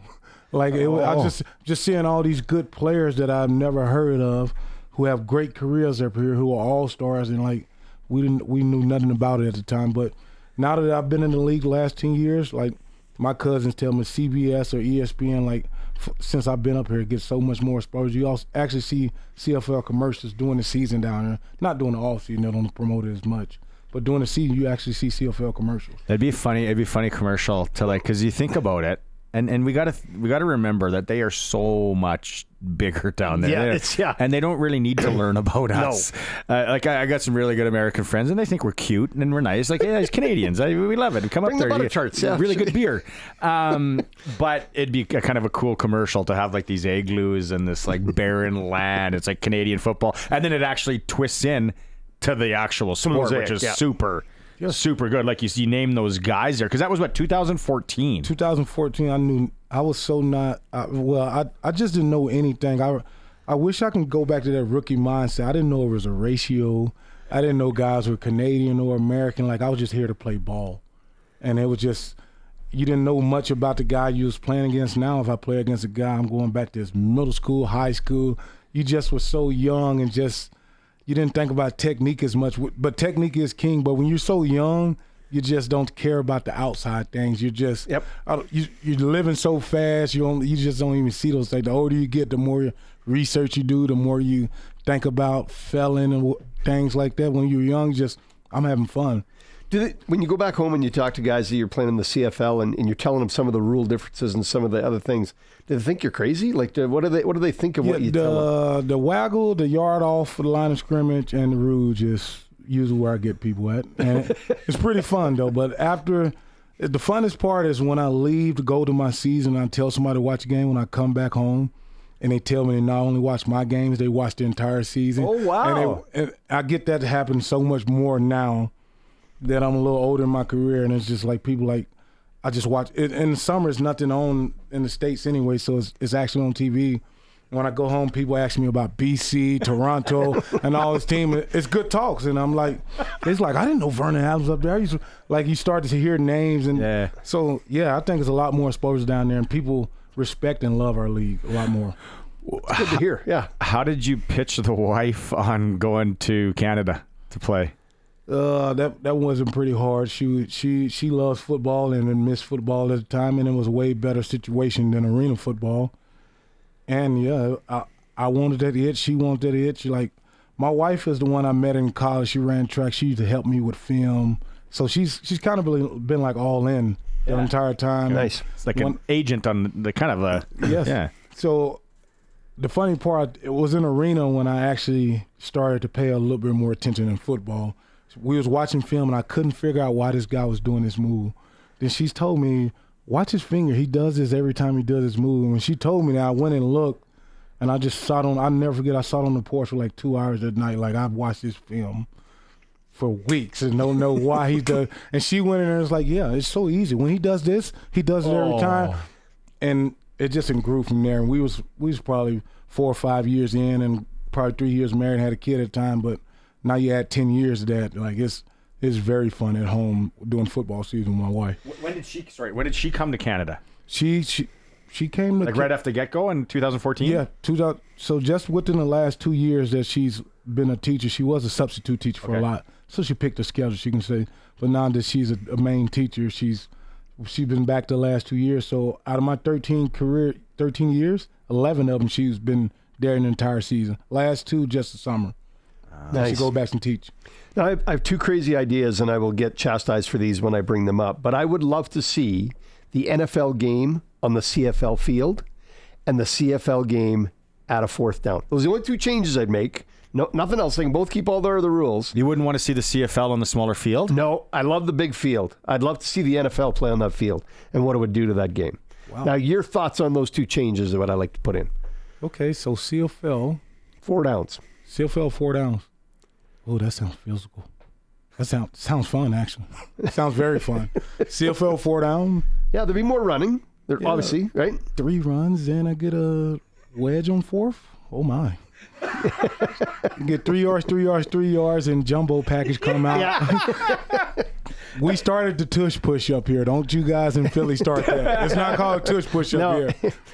It's a 3rd down wedge, what it is. So, yeah, having the 4th down wedge, and I think offense would be a lot more creative, but I love that it's 3 downs. You have to be aggressive. You have to take the shots. You have to think about running the ball, and late in the game, you can't run the ball if you're down. I love that aspect of it. So, okay, now let's put the NFL game on the CFL field. It's still 11 guys. Yes. But let's put it on the CFL field. What do you think that would do to that game? Oh, man, that big field, we'll really have to see who really can pass block, even DBs. With the CFL rules also, or just the field? No, the NFL rules, just the field, yeah. There'd be a lot of space out there. Be a lot of space. We'll actually see a lot of guys speed. You couldn't hide two safeties back there. Yeah. No. Like, it does. The field's too big. It's a field in the boundary. Yeah. It's a legit field in boundary. Yeah. Tyreek Hill can still run a post pattern from the 1. Yes. Just imagine Tyreek Hill on kick off or punt return, and he has an extra 10 yards that way before he gets to go that way. He'd make some things happen. Yeah. I couldn't imagine Tyreek with that much more feel. Yeah. Or a lot of guys down there, just watching the combine, just seeing some guys who don't make it in the NFL, they fit on the bigger CFL field if they can catch and translate it over to the waggle and play on defense, or still good players up here now. Yeah. Okay. Nathan Rourke, come up, struggle, maybe the rust, who knows what.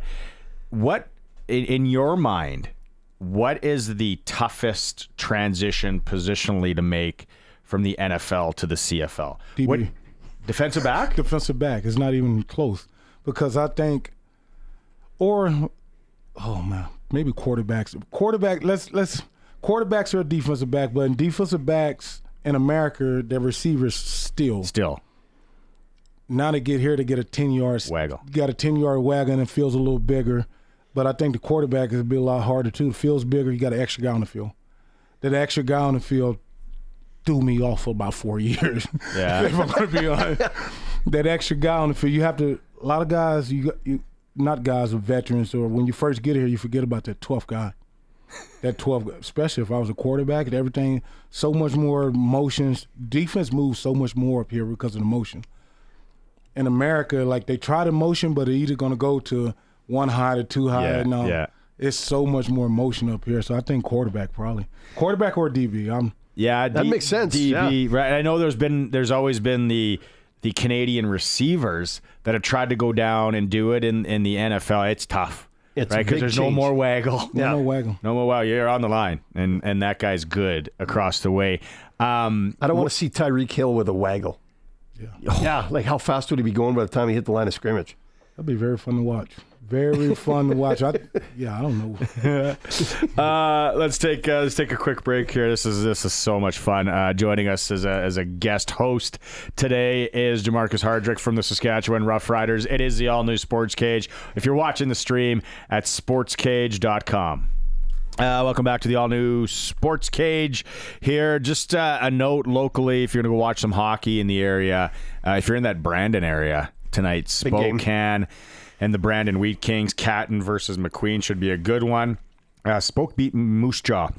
Came back last night. It's all on sportscage.com if you want to go read the comeback story there. Red Deers in Calgary, PGs in Medicine Hat. The Southie Mainline Chrysler worth the drive game of the night in the SJHL. It is in Nipawin. If you're anywhere near there, Weyburn, they're on a heater. They're taking on the Hawks. Battleford's in Notre Dame. Close to us here in Yorkton is in Estevan down the road. Jermarcus Hardrick is joining us on the show today. We're having a lot of fun. Let's talk about the injury. Okay. Because we haven't talked about that yet. How is it, I guess, progressing? You went home for, I think you said, almost 2 months. 2 months. And training. Like, how's the whole process been?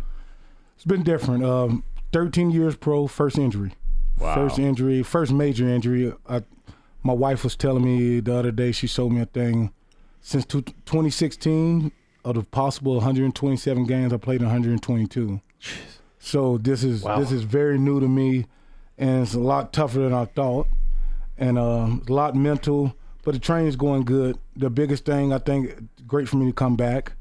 When I was at home, I had a great guy, but it was more of a schedule. Like, you come in and he's finishing with a guy, warming you up, and it was like more of a schedule.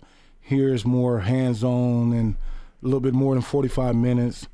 Greg's doing an awesome job, like, just pushing me. I've been broken already. I already shed some tears. Like, you got to ask Greg about his hockey game. He's a hack. He used to use a stick lots. I love Greg. Yeah, you got it. You would. Greg's one of my guys, man. I have so much fun with Greg. Yeah, you talked to say I was on with Barney yesterday, and he was saying you used to use your stick a lot, playing Monday nooner hockey at the Brand Center. What was the injury actually? So, lower leg injury. I don't know if I can. Oh, okay. Lower leg, left lower leg. You're not going to play again this year. Oh, are you? Are you going to make it back? Oh, yeah, never know. No, close to chest value. You don't have to answer. Yeah, no, we got to have that. So first major injury, and your wife does the analytics, and I was telling you all that, like, which is unreal. You still have the desire, obviously, so you want to keep playing. Yes, I want to keep playing. I still have that fire. Still want to prove to myself that I can play. I just love the game. I don't feel like I look down. I'm still young to you guys, but in football age, I'm old. When you hear 34 years old, if you ever playing a video game on Madden, wants to hit 34 on Madden, you stop signing those guys in free agency. We're just going to be honest here.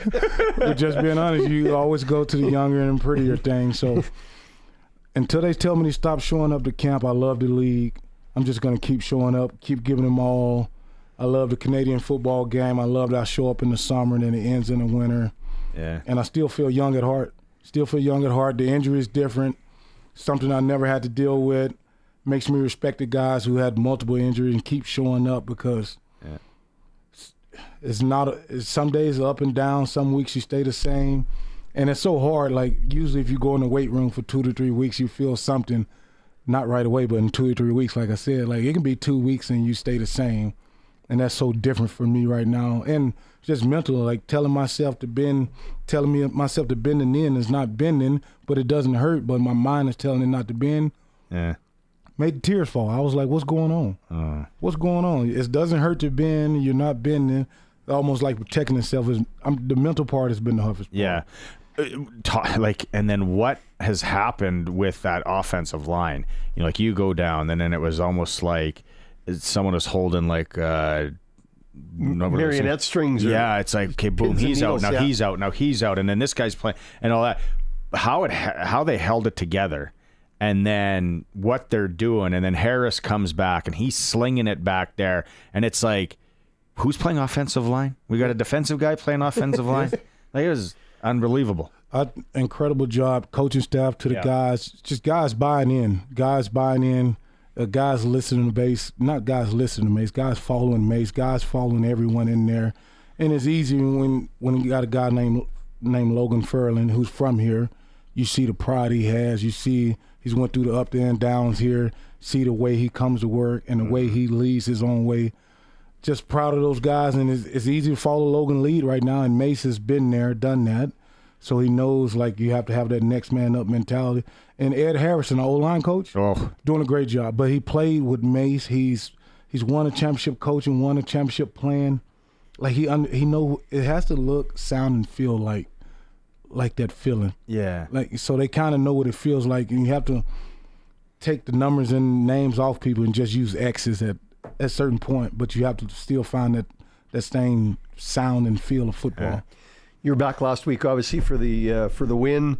This is the break. So some guys, did everybody go home? Did everybody stay here? What was the mentality as we get ready towards this playoff push? Some guys went and saw their family, but I've been in to work out the last 3 days, doing a little treatment, and been a packed house in the weight room, packed house in the locker room. Guys just working. Guys are excited but not comfortable. Man, it's a good feel right now. Mace is leading us a great way. Just a good feel. Guys loving coming to work. Guys want to get better and just 1-0. That 1-0 mentality, and guys just buying in, trying to win each day and win each game. I think it's translating over. Wish the wins would come a little easier, but you have to build it. Like Coach said, build it. You have to build a strong foundation. We have to learn how not to lose and not to make the bad penalties. So we have to go through all that. Not saying we're perfect and we're going to do anything after this, but we're still learning the way to win football games and play rider football that's make you guys proud. So almost 10 years in the league, right? You started in 2014 to here. This year, yeah, there was that stretch of losses, but we're talking we lose by a rouge. We lose by 4 points here. Parity in the league this year, like being around it for as long as you have. Do you ever remember a time where it was like you got to be on your toes with everybody? I just no disrespect to him, but I don't remember. This year was just wide open in the middle of the season. At Labor Day, it was legit wide open. Everyone was getting hot at the right time. Everyone that had losing streaks, winning streaks.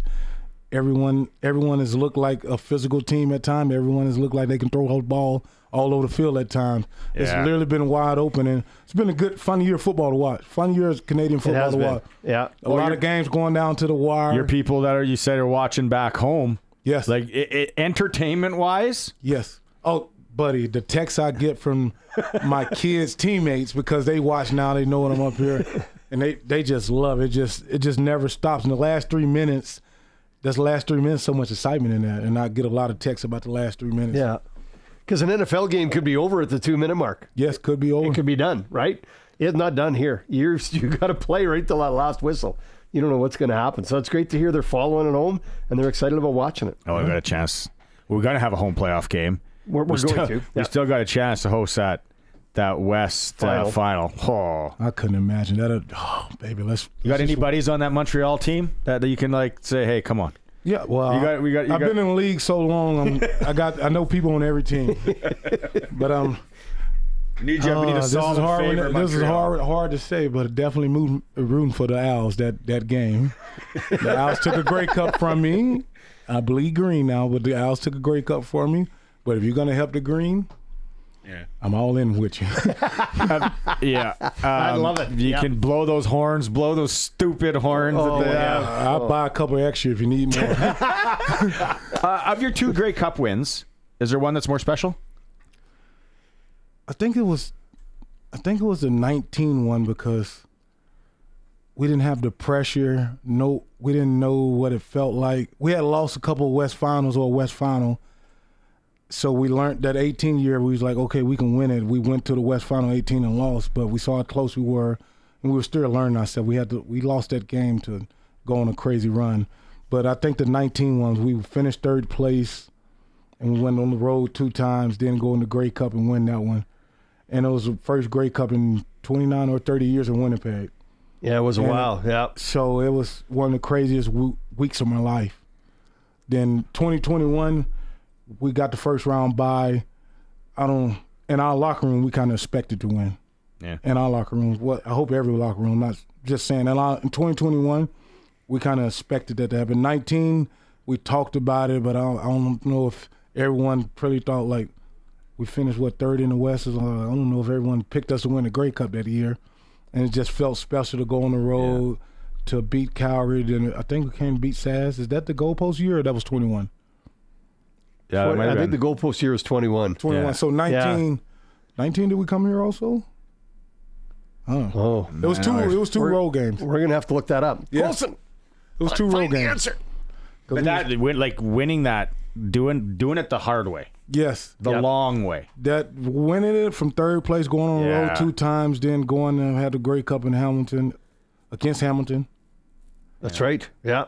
Oh, no, we was in Calgary. It was in Calgary. But we went against Hamilton that year. The next year, 2021, was in Hamilton versus Hamilton again. That was a hard game because you were going on silent count in the Grey Cup. You know how hard it is to play on silent count thing? Usually in a championship game is a neutral site. No one has to go on silent count. Every playbook is open to everyone. Yep. We were literally on silent count that 2021 Grey Cup, and that was one of the hardest games I played in. Wow. 2019, we hosted the West Final, so that would have been the field goal post. 21, we were in Winnipeg. So 19 was the goal post. Jeez. Yeah. What? Still can't. So the thing is, hurts. Right now, and then I don't know how many guys have never played in the league, haven't been to Sask here. We're getting into October. You know this from Winnipeg here. Doesn't matter. The weather can change like that. Yes. And I'm sure there's guys prepared and some guys that aren't prepared. For you, what's the coldest game that you remember playing in? Probably that 2021 year because the season was canceled and pushed back a little later. The Grey Cup was December the 14th or 15th. Oh. Baby. Because we always gone by November here. Yeah. The Grey Cup was December 14th or 15th that year. That was a cold one, buddy. that was a cold one. That was a cold. December 15th in Canada playing football. That's cold. Yeah, so you've never spent time in Canada though, January, February. No, I haven't. But I FaceTime guys and I follow guys and I see and I just politely text, bless your heart. Politely text, just bless your heart. Those BMWs have plugins. What the heck is going on? Right? Because it's Probably don't sell a lot of block eaters in Nebraska. No, Nebraska gets pretty cold, but nothing like Canada. I've been in Winnipeg and Sass, and buddy, I don't think you can compare it to anywhere. Especially the way the wind blows. Yeah, the way the wind blows, it makes. Yeah. What you know it.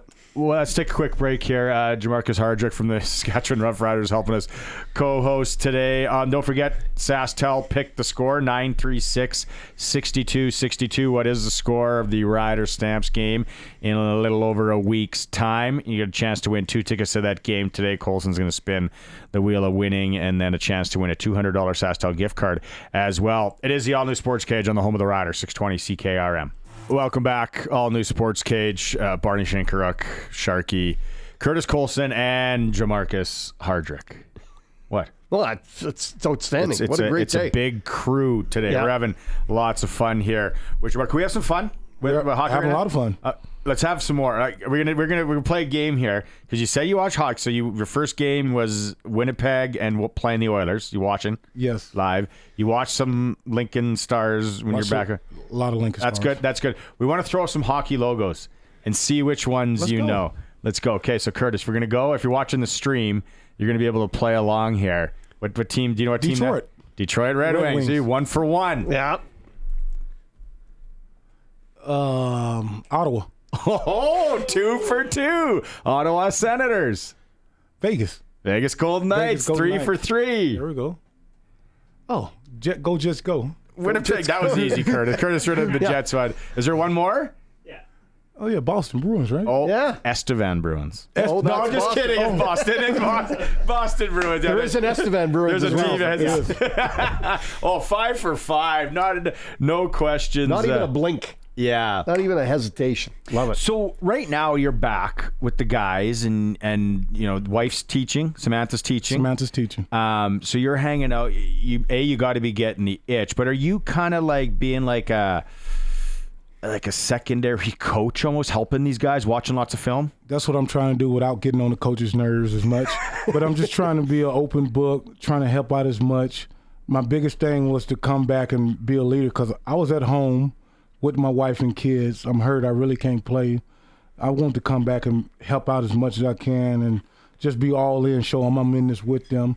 It's hard to get on guys from text over the phone because almost like you picking or you trying to make – I don't want them to feel like I'm perfect because I've gave up sacks. I've made the bad things. So I just wanted to come up here and let them learn from my mistakes, make it a little easier for them. And it's been great. I coached 40 guys in high school in the off season. So this never stops me. I love football. I'm always talking this football. So I just did that when I was at home. And to be back and do it and be able to live close to the guys, we're all in the same place, just going in the room, and football never stops. And they always – I don't want to talk about myself like this, but they was like, we always used to go watch you on film, and now that we hang with you and we used to watch you do things and try to copy you do things or see how you play, not even copy, just watching the older guys in the league. Yeah. It's kind of fun to have those conversations. It makes you feel a little older, but it's fun to have those conversations because I remember when I came in the league, I talked about Javon Olifoye, Brandon Labatt, and all those guys, so when I got to see them, it was the same. It's kind of funny that's me now. You've already kind of highlighted it, but do you see a coaching future for you when this is all done? Or do you want to? Obviously, you want to stay in the game when I would love to coach. I would love to be a part of any football organization, even if I'm the janitor or I work equipment. I just want to be around the guys. I'm still a killer at heart. If you guys came to practice, like you said, running around like. They have been having to tell me to stop running already. I'm running with a good limp, but I'm running. I just love it. Good for you, man. Yeah, no, I think coaching, but you said Edwin. Yes. Right, we've had him on the show a couple times. He's played in the league. He's coaching. No one signs up for having that many guys down. Like for him. To do what he's done, obviously Mace, it starts at the top, right. But and we talked about it so many times where people are like, oh, the losing streak. It's like Sask, right? It's like they gotta go. Yeah. O'Day's gotta go, and Reynolds has gotta go, and it's like we lost by 2 points. Right. Like, what are you talking about? And we have no O line. Yeah, they're all brand new. Yeah. Like what he's done is as a coach. That's a guy that probably you'll look up to and want to be like that. Most definitely. If I have this adversity in my coaching career, I definitely know how to handle it because how he handled it. Yeah. And Ed, just with the moving pieces and the way he's held his cool and the way he's led that room from the top down, something I'll never forget about, and it's just major respect to him. I came into the league and Ed was still playing. So Ed and Stanley were the tackles. Then I got to play with Stanley. So we've been very close with Ed since I've been in the league. So Ed's been always a guy that I can reach out to. And now that he's my coach, I'm playing under him. It's been fun. And O-line is hard. I say it takes 6 to 10 games for you guys to mesh. And I was on 4 or 5 games in, so I definitely haven't played my best football here yet. I was still trying to get my feet wet and things like that. But I think where we are with the guys right now, they starting to stack those games together. You're starting to speak the same language. And it doesn't matter if you're on the right page or wrong page, you're on the same page. You're starting to see a lot more of that right now, and I'm loving it. How do you explain what Micah Johnson did? I don't know if you can because, if he was in baseball, he basically went from the catcher to a pitcher or something like that. It's not that hard, but that's for him to go O-line is it's almost like playing DB, but you got the hit aspect of it. And he looked like it probably made me oh, yep, I know I'm expendable now because we're moving D-line over here. We're on our 8th right tackle, and hey, things are looking good. And I'm the biggest cheerleader. I want everyone to do good, and I'm not holding anything back. I'm an open book when I talk to the guys, and I just want them to be great. I want everyone to win. Has Micah come to you and asked for tips and pointers on how to play offensive line, or he said never again? No, Mike is a good sport. He's never asked us about O-line. He might make a joke about it. It's not as hard as you guys think it is. No, Mike is a good guy. He's just all in, a vetty guy that a lot of young guys don't know who was a terror probably when they was in high school. Michael was one of the scariest guys in the league when I first came in the league. Just the way he played the D tackle position, having 14 or 10+ sacks in the inside. When I first came in the league, that was that's what I heard about was Micah Johnson in the middle. And then you go over there and see him, his arms look like thighs, and they still do. They still do. And we're getting a little older too, but I think Micah's having a great year. I'm not calling Micah old. I think Micah's having a great year. Yep, I agree with you 100%. When I interviewed you earlier in the year after practice and all that, you kind of talked about what you like about Sask and what you like about being here. And let's be honest, Winnipeg, it's not far off, right? Sask is a little bit different. And you just said, you go walks with your wife and people stop and talk to you and all that. It's a special place. Maybe just and for SportsCage listeners out there, what you just love about being here.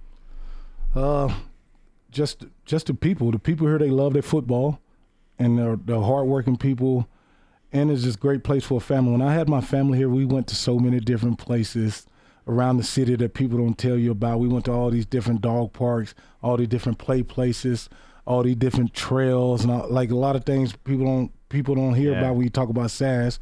Great place to raise a family. A lot of things to do for family around here, and just the people, they love the sport. Because I'm here for football, so. I'm in SAS for football, and people love the Riders. Yeah. The Riders are king here, and I just love that. I don't even love the attention. You just love that people are that much invested in. I didn't get sports fans until I moved to Nebraska. When I moved to Nebraska, I finally understood fans. I finally understood it. Okay, this is your baby. Since you came out, this is your baby. We just became 18 and moved to your state, and the pride that you have with the Rider pride here is real. These guys bleed green, so when they come here, they want it more than we want it because we just started wanting it this year. Yeah. You guys have been wanting it your entire life. Yep. So once I started realizing that, I started to understand fans a little bit more. We didn't become fans this year. Yeah, we we fans didn't come a long time. Yeah. It's there's a lot of years. It's that John Gregory and that cool sweater when they win it in '89, right? That's what Jermarcus. This has been so much fun. I know it's bye week, and you guys you came by for 2 hours and you had some fun with us. Totally appreciate it. Man, thank you guys. I'd love to come back and go Riders. Thank you guys. That is Go Riders. That's pretty much it. We're going to have Around the Horn coming up momentarily after the break with Dave Thomas. Dave Thomas and Chris Mazurek got you tomorrow and Friday. I am back on Monday. Sharky, always a pleasure. Curtis and Colson, thanks so much. It's been a slice. We'll talk to you next week. It's time to go around the horn for Shorty Generators. Keep the power in your hands with an automatic standby generator from Shorty Generators, the standby generator experts. The final 4 teams in Major League Baseball are battling it out in the National and American League Championship Series. Let's start in the American League, where the New York Yankees held on to home field advantage thanks to a 6-3 win over Cleveland last night to take a 2-0 series advantage. Aaron Judge hit his first homer of the postseason in the victory. I was excited and went out. You never know on these windy, chilly nights what that ball's going to do when you hit the center here. But the ghosts were pulling it out there to Monument Park, that's for sure. But to add 2 more runs, trying to keep Weaver out of the game there, try to save him for Game 3 a little bit. But just happy to add a couple more runs. And Judge has a lot of respect for the Guardians lineup. Guys are excited, but we still know there's a lot of work to be done. We're playing against a good Cleveland team that's all year they battled, had some tough games, went through a tough series with Detroit, taking it to Game 5 and came out on the other side. So, a lot of work to be done. So we're excited, but the guys in there are focused. They're prepared. They know what needs to be done, and on our way to Cleveland. The ALCS will shift to Cleveland for games tomorrow and Friday, and veteran Anthony Rizzo knows that the series is far from over. Well, we know Cleveland's going to be rocking, so we took care of business here. We got to show up on whatever day it is, Wednesday, I think, and really come out firing. It's a good team over there, and we know for sure they're not going to quit. To the National League, where that best-of-7 series will shift to Queens, where the New York Mets will host the Los Angeles Dodgers tonight. The series is tied at a win apiece after the Mets topped the Dodgers 7-3 in Game 2 on Monday. Mets manager Carlos Mendoza talked about splitting those first 2 games out in L.A. We get punched. We find a way to get back up, and it's going to be a fun series, man. A lot of back and forth. 2 really good teams, and we just got to continue to fight. But it was good for us to, especially after we played that Game 1, for us to come out on the first inning with Lindor and then continue to add on. Obviously, Vientos with the big one, and then finishing up and getting the victory there. It was important now, back here at home, and get ready for Game 3. Meanwhile, the heat is on. Dodgers superstar Shohei Ohtani, who's batting 0-4 when there's no one on base. Dodgers manager Dave Roberts was asked if he'd consider lineup changes, given Ohtani's struggles at the top of the order. No, there isn't. I just think that, early on, it's just funny how things change where there was a lot of concern about Shohei not being able to get hits with the runners in scoring position. And now we're all trying to find ways that have to get guys on base so he can hit right. So I kind of find that comical a little bit. So I think that I don't think anyone can predict who's going to get on base in Game 3 or Game 4. So I feel that, kind of there's some tweaks that I do make as far as, Teo, Freddie, the 5-6, maybe the 7-8-9.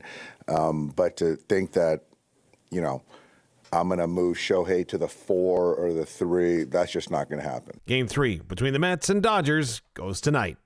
And that's Around the Horn for Shorty Generators. Keep the power in your hands with an automatic standby generator from Shorty Generators, the standby generator experts.